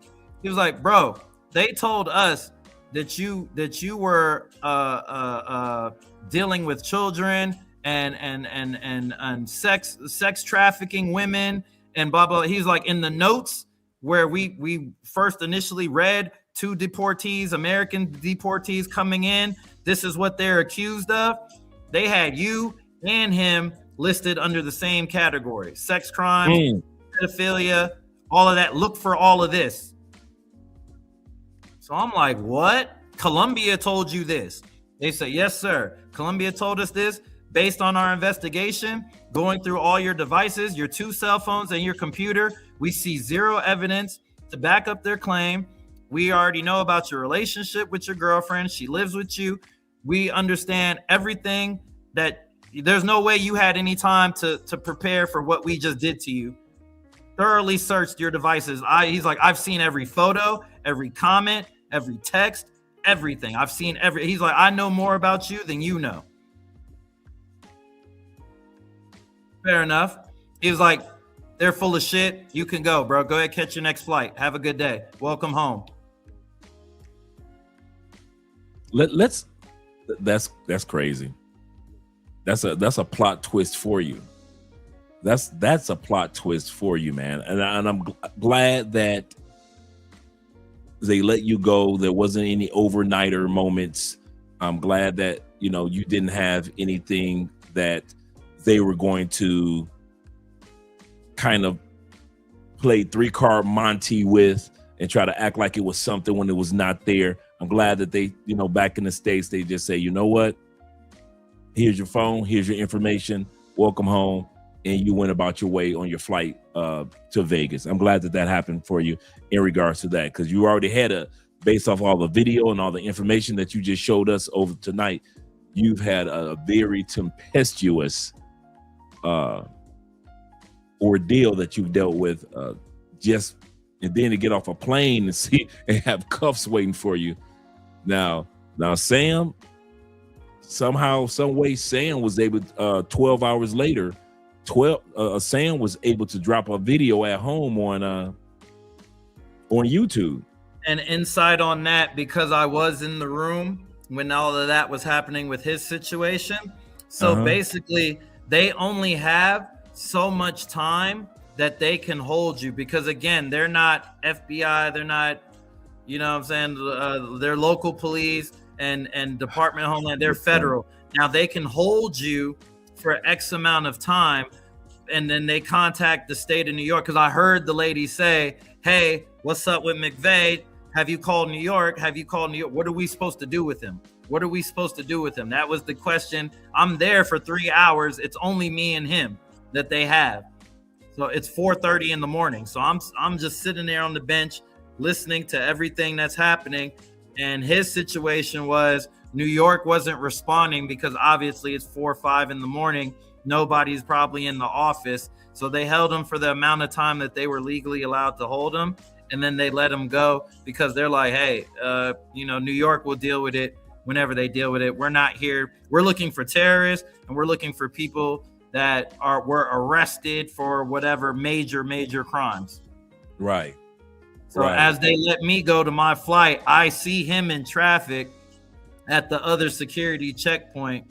And he's like, yo, what's up, bro? Then they're going through his stuff. They're opening. He's got a bunch of stuff for kids in his bag. He's got like Play-Doh and like kids stuff. He's got a lot of kids stuff in there. And he's like, oh, it's for, I said, damn, bro, what you doing? Are you building a Lego collection or something? Like, what'd you do? You buy all the Legos or Play-Doh and stuff? And he's like, oh, it's for my nephews. It's for my nephews. And in my mind, I'm like, man, this dude, like, this is the dude that they put next to me. And I feel like me being connected to him and at that moment on that day just made my situation so much worse, because the story ended up coming out that his story got put with my face and my name. A lot of Colombian sites that were tagging me, when you read it, they're talking about him and they're using my name and using my face on his story. Yes, they did that on in the newspapers. You guys were joint in the newspapers. One newspaper headline had you first in the article and then him second, and then another one that I came across as I was doing research on him but it had you as the face, and then another one had him as the face and he was first in the article, and then put you in the article. So yes, they definitely Bonnie and Clyde'd you guys in the media. And that was horrible for me. If I would have just been by myself, I could have just been able to, who knows how the narrative would have went, if it would have went the same way. But I feel like that added that extra fuel of hate that I was getting because it wasn't just like, oh, you overstayed your visa, get the fuck out of my country. It was, you effing pedophile, effing N-word, get the F out of my country. You're a piece of S-word, you're this, you're that. Like, they was going crazy on me. And I'm like, hold on. What are y'all reading right now? What are y'all being told by who? And I'm going through and I'm watching the YouTubes. Like, I'm watching reaction videos. I'm watching all these people talk about me. Colombian, Americans, my people in the States are blowing me up. Bro, you're all over my timeline. You're all over my YouTube. You're all over my Instagram. You're all over TikTok. Millions and millions of people are seeing your face and seeing these headlines. It's not good. It's not good, especially for me. I'm a public guy. I'm out a lot. So a lot of people that know me, they know it's bullshit, but it's like, damn, maybe I didn't know him. Maybe he was doing, I don't know. Yeah. I don't know. Is he Diddy of Medellin having the freak offs quietly that I didn't know? You don't know. Wow. So I'm handling all of this incoming. All of this is coming. Mind you, again, I'm still under the impression that $1,000 that I gave was supposed to stop all of this.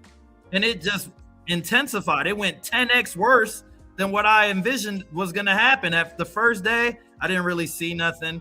By that second day and that first net tag notification came up, and then the next thing I know, hey, bro, the mayor just posted you. Hey, bro, Radio Colombia just posted you. Hey, bro, Immigration Colombia just posted you 2 times. Como? As my people said, como? Like, what? What? Me? Not Sam? Right. Not Sam? And as I'm looking through everything on the internet, I see your video. And I'm like, I'm watching it. I'm just in my living room and I'm watching it and I'm listening to what you're saying and again, all's fair in media. You know what I mean? You don't really know the 100%, but I felt like you were being the most fair. Like when you were specifically just talking about me, like I felt like you were being fair. You weren't being, one way or the other. It was just, hey, this is what's being reported. This is what we know. This is all I know. And you were just speaking your opinion on what you knew. And I don't have a problem with that. But what impressed me is the fact that you was like, who's the guy in the red hat? You're the only one that took the time to say, yeah, Capo did blah, blah, blah, blah, blah. I get that. I hear you. Not that bad, but if everything that they're accusing is true, okay, I can see why you deported him. Mm-hmm. But why did the white guy just skate all the way around? He's hardly ever filmed in anything. They wanted me. And you can go to those clips that I sent you where the immigration officers are filming me on their cell phone. The ones that I sent you, if you could put those up on the screen. I can't show those with the officers. Well, the immigration. Yeah, I can't show those. I'll show it on my page. Don't worry. I got anybody who's watching this. I can't say that the cameras were on you and not on him. And the only reason, I just want you to see. Only reason I noticed him was because of the red hat. Because it was they said it was 3. I didn't know that the other guy was Dominican, but I said that's a MAGA hat. I said, wait a minute, Paul, who was that? Man, it took me at least 8 hours of homework to track down his name, where he was from, and brother, the further down that rabbit hole I went, it was like an unsolved mystery. It was like, this can't be real. And I kept going down there. I said, I cannot wait to do this live stream. I said, because everybody's focusing on the brother. I said, but nobody's following the and then he was a MAGA dude that was like calling Donald Trump Uncle Donald and Uncle Trump. And I should have voted for him, and I didn't. And he just was just, and then he just did a whole 10-minute montage on his dislike for Colombia before he flew. I'm just watching. So any of you guys that have not watched that particular video we did like 3 days ago, you might want to check it out. You might want to check it out because he's absolutely correct. Capo is absolutely correct. The true culprit in this whole scenario was the white T dude. That was the dude that was going up there messing with the kids at 3 schools. See, they tried to sell it as if he went to just one Colombian school and started causing problems. No, he actually went to at least 3 to 4 schools and tried to get into the buildings. That was the crazy part. He tried to get into the buildings pretending like he was a Spanish teacher. And since he was a Spanish teacher in the States and was hired for that, then he lied about having a doctorate because he was so jealous of the black guy who was the superintendent of his city, the Board of Education, that has a doctorate. He started calling himself doctor on all of his YouTube videos. He started introducing himself as doctor this, doctor that. And I'm like, dude, for my homework, you don't have a doctorate. And then he lied and said, well, I'm in school right now for my degree to become a lawyer. I'm like, which one is it? Are you in school to become a doctor? Okay, so you're a doctor. Let's say that, a PhD. But the best job that you can get in New York is a Spanish teacher, and you can only keep that job from September to the December they fire you, and you get fired and you complain because they paid me $98,000 and I should be making $140, and if all of them are done, and then you literally on social media says that you're going to take artillery and pulverize the Department of Education and the superintendent, the brother. I'm like, oh, bro, what are you doing? And then you get on the phone. The more research I did, I kid you not, man, I was running back and forth to the bedroom just telling my wife, Andrea, the more that I learned. And I kid you not, the more I was learning about him, the more your story was disappearing in my mind, because I couldn't believe that this madman even made it into the country. Mm-hmm. Yeah, that was my biggest frustration. Prior to that's the crazy part. My biggest frustration, because at the end of the day, it's like I've been here. I've been a overall good citizen. I haven't been in any trouble. I haven't caused any problems. There's no police, needing to come to my house for anything. There's nothing going on. At the end of the day, did I make mistakes? Yeah, sure. There's things I said. There's things I shouldn't have said. Fair play. But to make me this national media villain, and the guy standing right next to me is actually the guy that you guys are really, really like, y'all would have strung him up and he would never even made it to the airport had the locals had their way with him. But he just went totally under the radar. Yeah. Nobody even gave it a second look. No. Shout out to my homegirl, Mariah. Mariah, you know, we spoke and, you know, I reached out to her and I said, hey, look, I'm a fan of your work. I like what you do. Do I always agree? No, but you do your research. You're consistent. And I respect that about you because I'm in the same space and I can recognize when people are doing it right. Yeah. When people are just doing it for clicks and likes and whatever. And at the end of the day, you don't know me, but let me tell you who I am. Let me explain to you what happened and let me tell you why, you know what I'm saying, the things went the way it did. And she heard me out. We had a good 45-minute phone call. And then she said, hey, you know what? I appreciate you reaching out. It was good talking to you. I understand better the situation. So in the future, like if anything does come up, I can speak on it. And I can also speak on Mr. Sam. Correct. She was on the show last night in our comments because we did the reaction to her debate that she had. Yeah, I sent it to her. I said, yo, go. Okay, cool. Check it out. I sent her the link. I said, hey, you know what I mean? It's moving. It's doing what it's supposed to do. And that was the bridge. Yeah. Yeah. Thank you for doing that, man. I've been trying to catch up with her in regards to her content because I've been like for a minute I was like, oh, here we go, another passport, sis. But then I sat back and we're talking about the sister that's in Medellin right now, Mariah Sincere. A shout out to her. Make sure you guys subscribe to her content. And initially I was like, oh, here's another passport sis doing what passport sis do. But I sat back and I was fair and just sat back and watched her and what type of content she really does. And I'm like, you know what? And she does her homework too. Yep. And so I sat back and I was like, you know what? So when she came on, I straight out the gate gave her an apology in regards to now I understand her perspective in regards to her content. And shout out to her, man. Great to have somebody down here that, like you said, you could tell when somebody is doing it right and when somebody's just doing the clickbait thing. Right.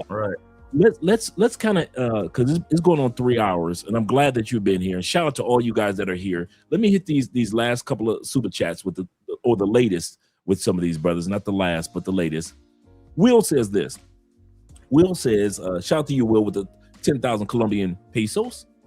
He said, if that truly happened because a country says that about a citizen without proof, is actually very dangerous. Wow. I'll say this again. We do this in our own country, guys. We do that. Americans, we have a bad habit of when we see something unfold in another country, we forget that we are infamous for making people disappear.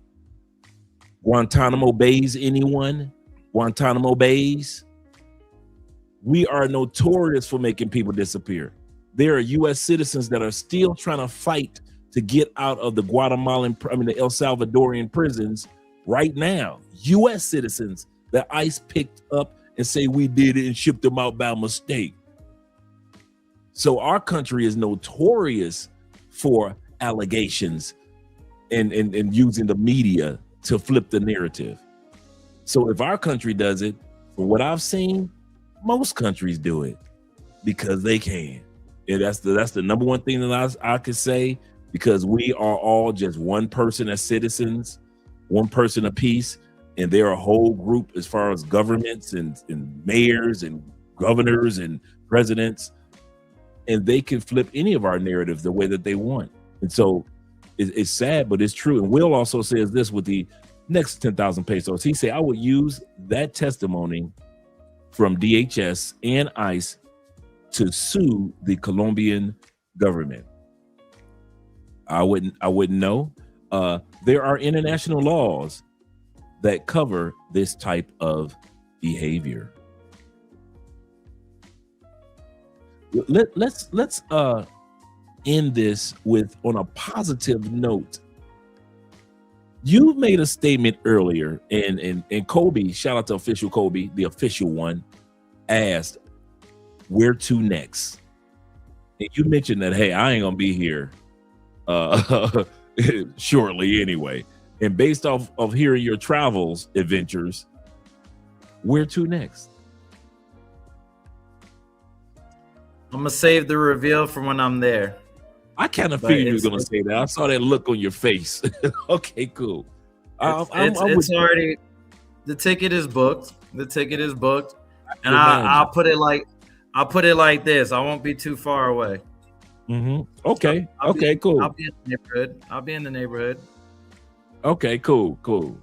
A man that enjoys where he's going to be. Okay, great. Do you have anything in closing that you would like to share with the audience? All I got to say to everybody and anybody, first off, shout out to you. I appreciate you, Dre. You know what I mean, for allowing me to come speak on your platform. Yes, sir. I have seen you before in the past, but I just, we be so focused and locked into our own world sometimes. Like, it's like I'm trying to do Unseen Medellin. But I've definitely seen you before. I didn't think that I would end up on your platform this way, but I appreciate the opportunity to say my piece. You're one of the few people that actually does this and I respect. So I'm definitely honored to be on the show. To everybody that's watching, man, don't let my situation necessarily discourage you from visiting Colombia. Colombian people overall are very kind people, very welcoming people overall. They just feel very passionately about their country. And when somebody is, perceived as a threat or a bad, addition to their city or their country, they're going to do what they do, just like anybody else, any other country, they're going to defend their turf. So I don't want people to look at my experience and necessarily say, oh man, screw Medellin or F Colombia there, Can what happened to me happen to anybody? Sure, of course. But 9 times out of 10, if you're just visiting, you're not going to have problems. Respect the land, respect the people, respect the laws. Don't do what you wouldn't do at home. Don't do it there, and you'll be just fine. You'll have a good experience. I don't know what the future is going to be in Medellin. For those of y'all that do like to go there and party and do the nightlife stuff, it seems to me that the country is doing everything that it can to control and limit the activities that are happening in Parquilleras and other parts of the city. And I don't know what the future with that is going to be. I'll keep reporting and doing what I do on Unseen Medellin, but your best guess is mine. Stay tuned. Hopefully, I'm not the trend of something that's going to be happening more often. Hopefully they just, use me as the warning shot and they leave all the other great influencers and people in Medellin alone, because overall, most of us in the city are actually decent people, decent human beings, just trying to earn some extra money and do what we got to do to, shed light and educate people in our space, which is the travel space, people that travel. So don't let it discourage you. I appreciate everybody for listening. If you do see any, articles or anything, and you're on my Instagram and you see people, saying incorrect information, hey, don't be afraid to defend your boy in them comments too, man. Don't be afraid to speak up, because you people are one of the few people that know the truth. And I spoke the truth honestly as I could. And it is what it is, man. I'm going to the next spot, the next destination. You will be seeing me in the next 3 weeks in a new spot. And the story doesn't end, man. One monkey don't stop the show. That's right. That's right. That is right. Well, that's great to hear you that you are, you're not letting grass grow up under your shoes. So that's great to hear that you've already got a new destination. You got your tickets already paid for, and that you're going to be enjoying yourself in your new location.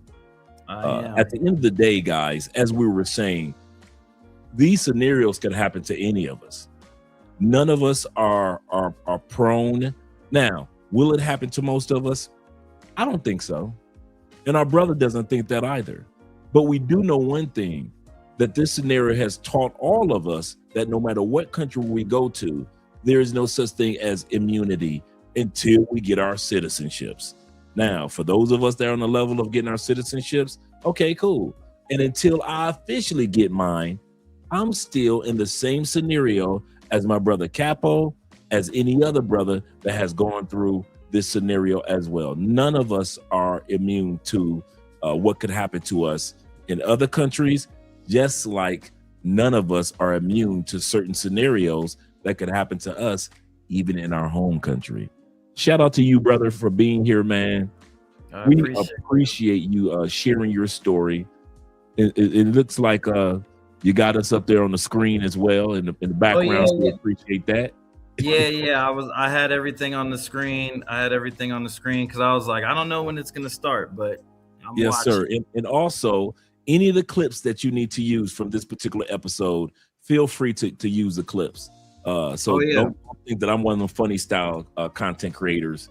Always feel free to use the clips. And that goes for any of you guys, that if you could get the narrative out here and you're a content creator, you want to use in the clips tonight, feel free to use the clips. Y'all know I ain't funny style. I ain't using it again anyway. So, so ain't like we're going to do this interview over. So guys, feel free to use the clips or for YouTube shorts or anything that will get the narrative out there that none of us are immune in any country. And as I said, even in our home country. I'll tell you what, the next time we do this, I'm going to be at the new location and we'll do a little follow-up. We'll do a little follow-up, nothing crazy, little power 30 minutes. Okay. Deal. I appreciate that. Yeah. Great time, man. I'm going to let you go to enjoy the rest of your day. Yes, sir. Yes, sir. Thank you, sir. I appreciate the time, man. Everybody out there, salute. Follow me on Instagram at Chill Capo. Follow Unseen Medellin and follow Las Vegas Scoop if you're coming to Las Vegas. Appreciate the time. I'm out. All right, brother. All right, guys. This was fun. This was fun and informative. Appreciate all you guys that were here. We got up to like 140 people here this evening. We appreciate that. Every one of you guys that have subscribed, all you guys that support and watching from Andrea's channel, all you guys that are watching live from Love Crossing Borders and Andrea Wallace TV. We appreciate that. This video was not a slight against Colombia. We are not anti any country on this channel. We don't know all countries and we don't know all narratives, but we will allow a person to come on and share their story and their experience.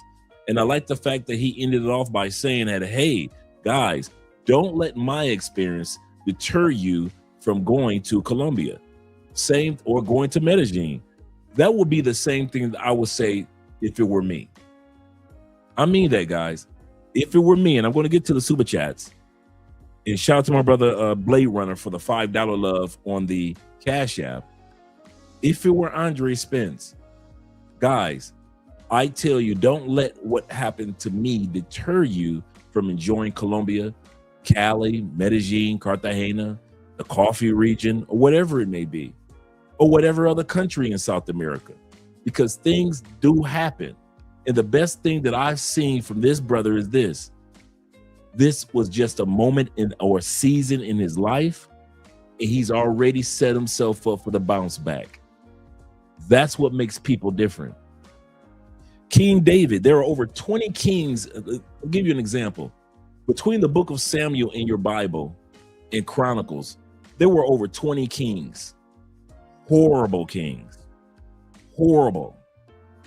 King David wasn't that good either. So what made God say King David was a friend after his own heart? If King David was a womanizer, he set up one of his best friends to get killed. He couldn't keep his kids from killing each other. So how was it that he was able to say that God said that King David was one of my boys? King David was one of the few kings that had the bounce back. He said, hey, this moment happened in my life, my bad. And he moved on to the next stage. That's what the brother just did. He said, hey, I admit some of the things that I could have did differently. My bad. But just like King David, I'm bouncing back and I'm moving to the next stage of life. And that's for all of us. This has been a lesson for all of us that are watching this live stream, that things happen to us men, but one of the benefits of being a man, we don't get emotional. We just bounce back. Shout out to you guys. Zeta says this. He said, Capo, you should visit Cambodia. You'll love it. You'll love it. I'm looking forward to going out there on that side of the world myself. T-Mac says this. He said, I think that you might have a super chat. Let me scroll up, make sure I didn't miss anyone. Because I got Jay and I got my man. Shout out to my man being in the building. Yep, that's Jay. I like that name. Yep, that's Jay. So we went there.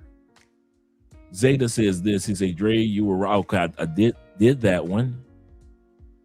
IMS in the building. Salute to you, kind sir. I didn't get a chance to really give you a shout out when you came in, but we were in the middle of the interview. A man supporting men. Make sure you guys follow him on TikTok and Instagram. Yes, sir. TikTok and Instagram. Always dropping some gym videos, some gems. Yes, sir. Let me make sure I got Will, both of his. And shout out to all you guys that are here. Make sure you click that like button. We like you. Make sure you like us too. All right. If you guys want to go into the second half of today's video, let me know, or should I do it tomorrow? I have a section called the new tourist or form of tourism that Colombia is looking for. If you guys want to save that for tomorrow, we can, or we could just go through it tonight. I know it's been 3 hours, so let me know what you guys want to do. Because like I said, there are 5 new forms of tourists that Colombia is preparing itself for. A lot of you guys are like, hey, they used us. They made all this money off of us and now they're kicking us out. Either day, you say it's the weekend. Okay, cool. He said the weekend. He said the clip that I posted about you is being among the laziest women. Got the late. Oh yeah, yes. I saw that one. That was funny. Yeah, tomorrow will be great. Like T-Mac said, it's the weekend. Zay said tomorrow will be great. We're going to talk tomorrow. I already have the video already scheduled. The 5 type of tourism that Colombia is trying to reach for.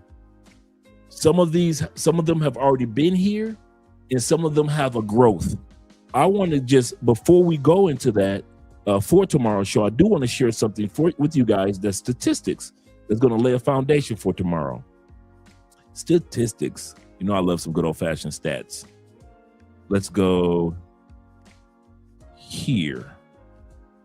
Actually, I put that in my deep seek right here. And give me a second. Okay. I looked up in Ask DeepSeek the percentage of in regards to tourism. Nope, that's not what I'm looking for either.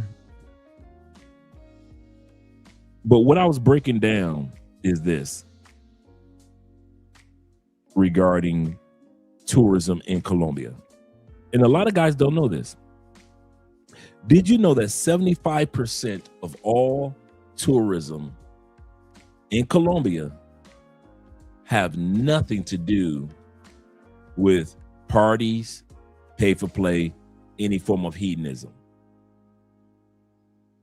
I know a lot of guys think that a majority of tourists that come to Colombia, because you look at Cartagena airports and you look at Medellin airports, and you assume that most people that are coming here got to be here for the parties, got to be here for some type of pay for play or some type of hedonism.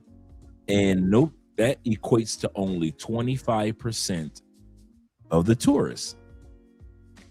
And so they decide, which is kind of wise on the business side, let's cater to the other 75%. So tomorrow's show is dedicated to who are the other 75% that Colombia is catering to and doing so much investing for. Because that 25%, they're kicking out. If you're just on party mode in Colombia, you gotta go. If you pay for, you gotta go to pay for play guys. If you hedonist, you gotta go. Why? Because they're making so much money from the other 75%. So we're going to talk about tomorrow, who are the new tourists that Colombia and many countries are catering to get the big bucks. We thought the parties were big bucks, but Colombia is saying that there is a larger group of people that's really bringing in money. So shout out to all the guys, the rewatch crew, the replay crew. Shout out to all you guys. Shout out to my man Rico. A dude. He said, yes, I knew that most people go for other purposes. Absolutely correct. So shout out to all you guys. I'm going to let you guys enjoy some of the outro videos. Let's get some outro videos in. We'll start. Let's start with the Blasian chicks. Oh, let's start right here.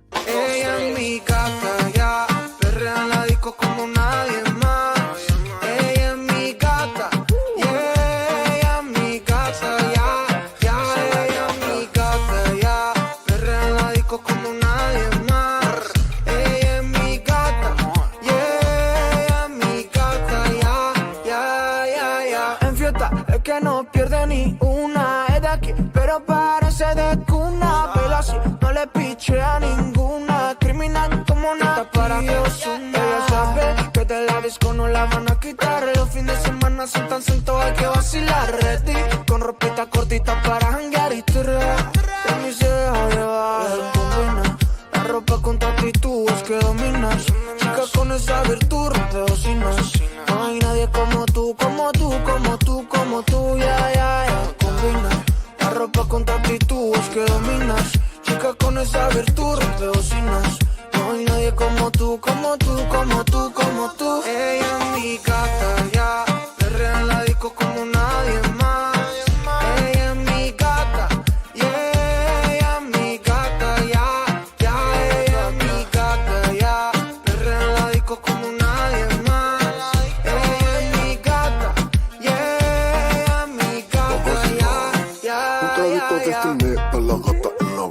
Te vi por internet en una playa en Nicaragua. Ese buffet sí está gourmet, pero lleno de piraña. El río está movido, que está nada las arañas. Por eso que tú te acercas a mí. Te gusta más que tú, como te hago reír. Me encanta cómo besas, cómo me haces sentir.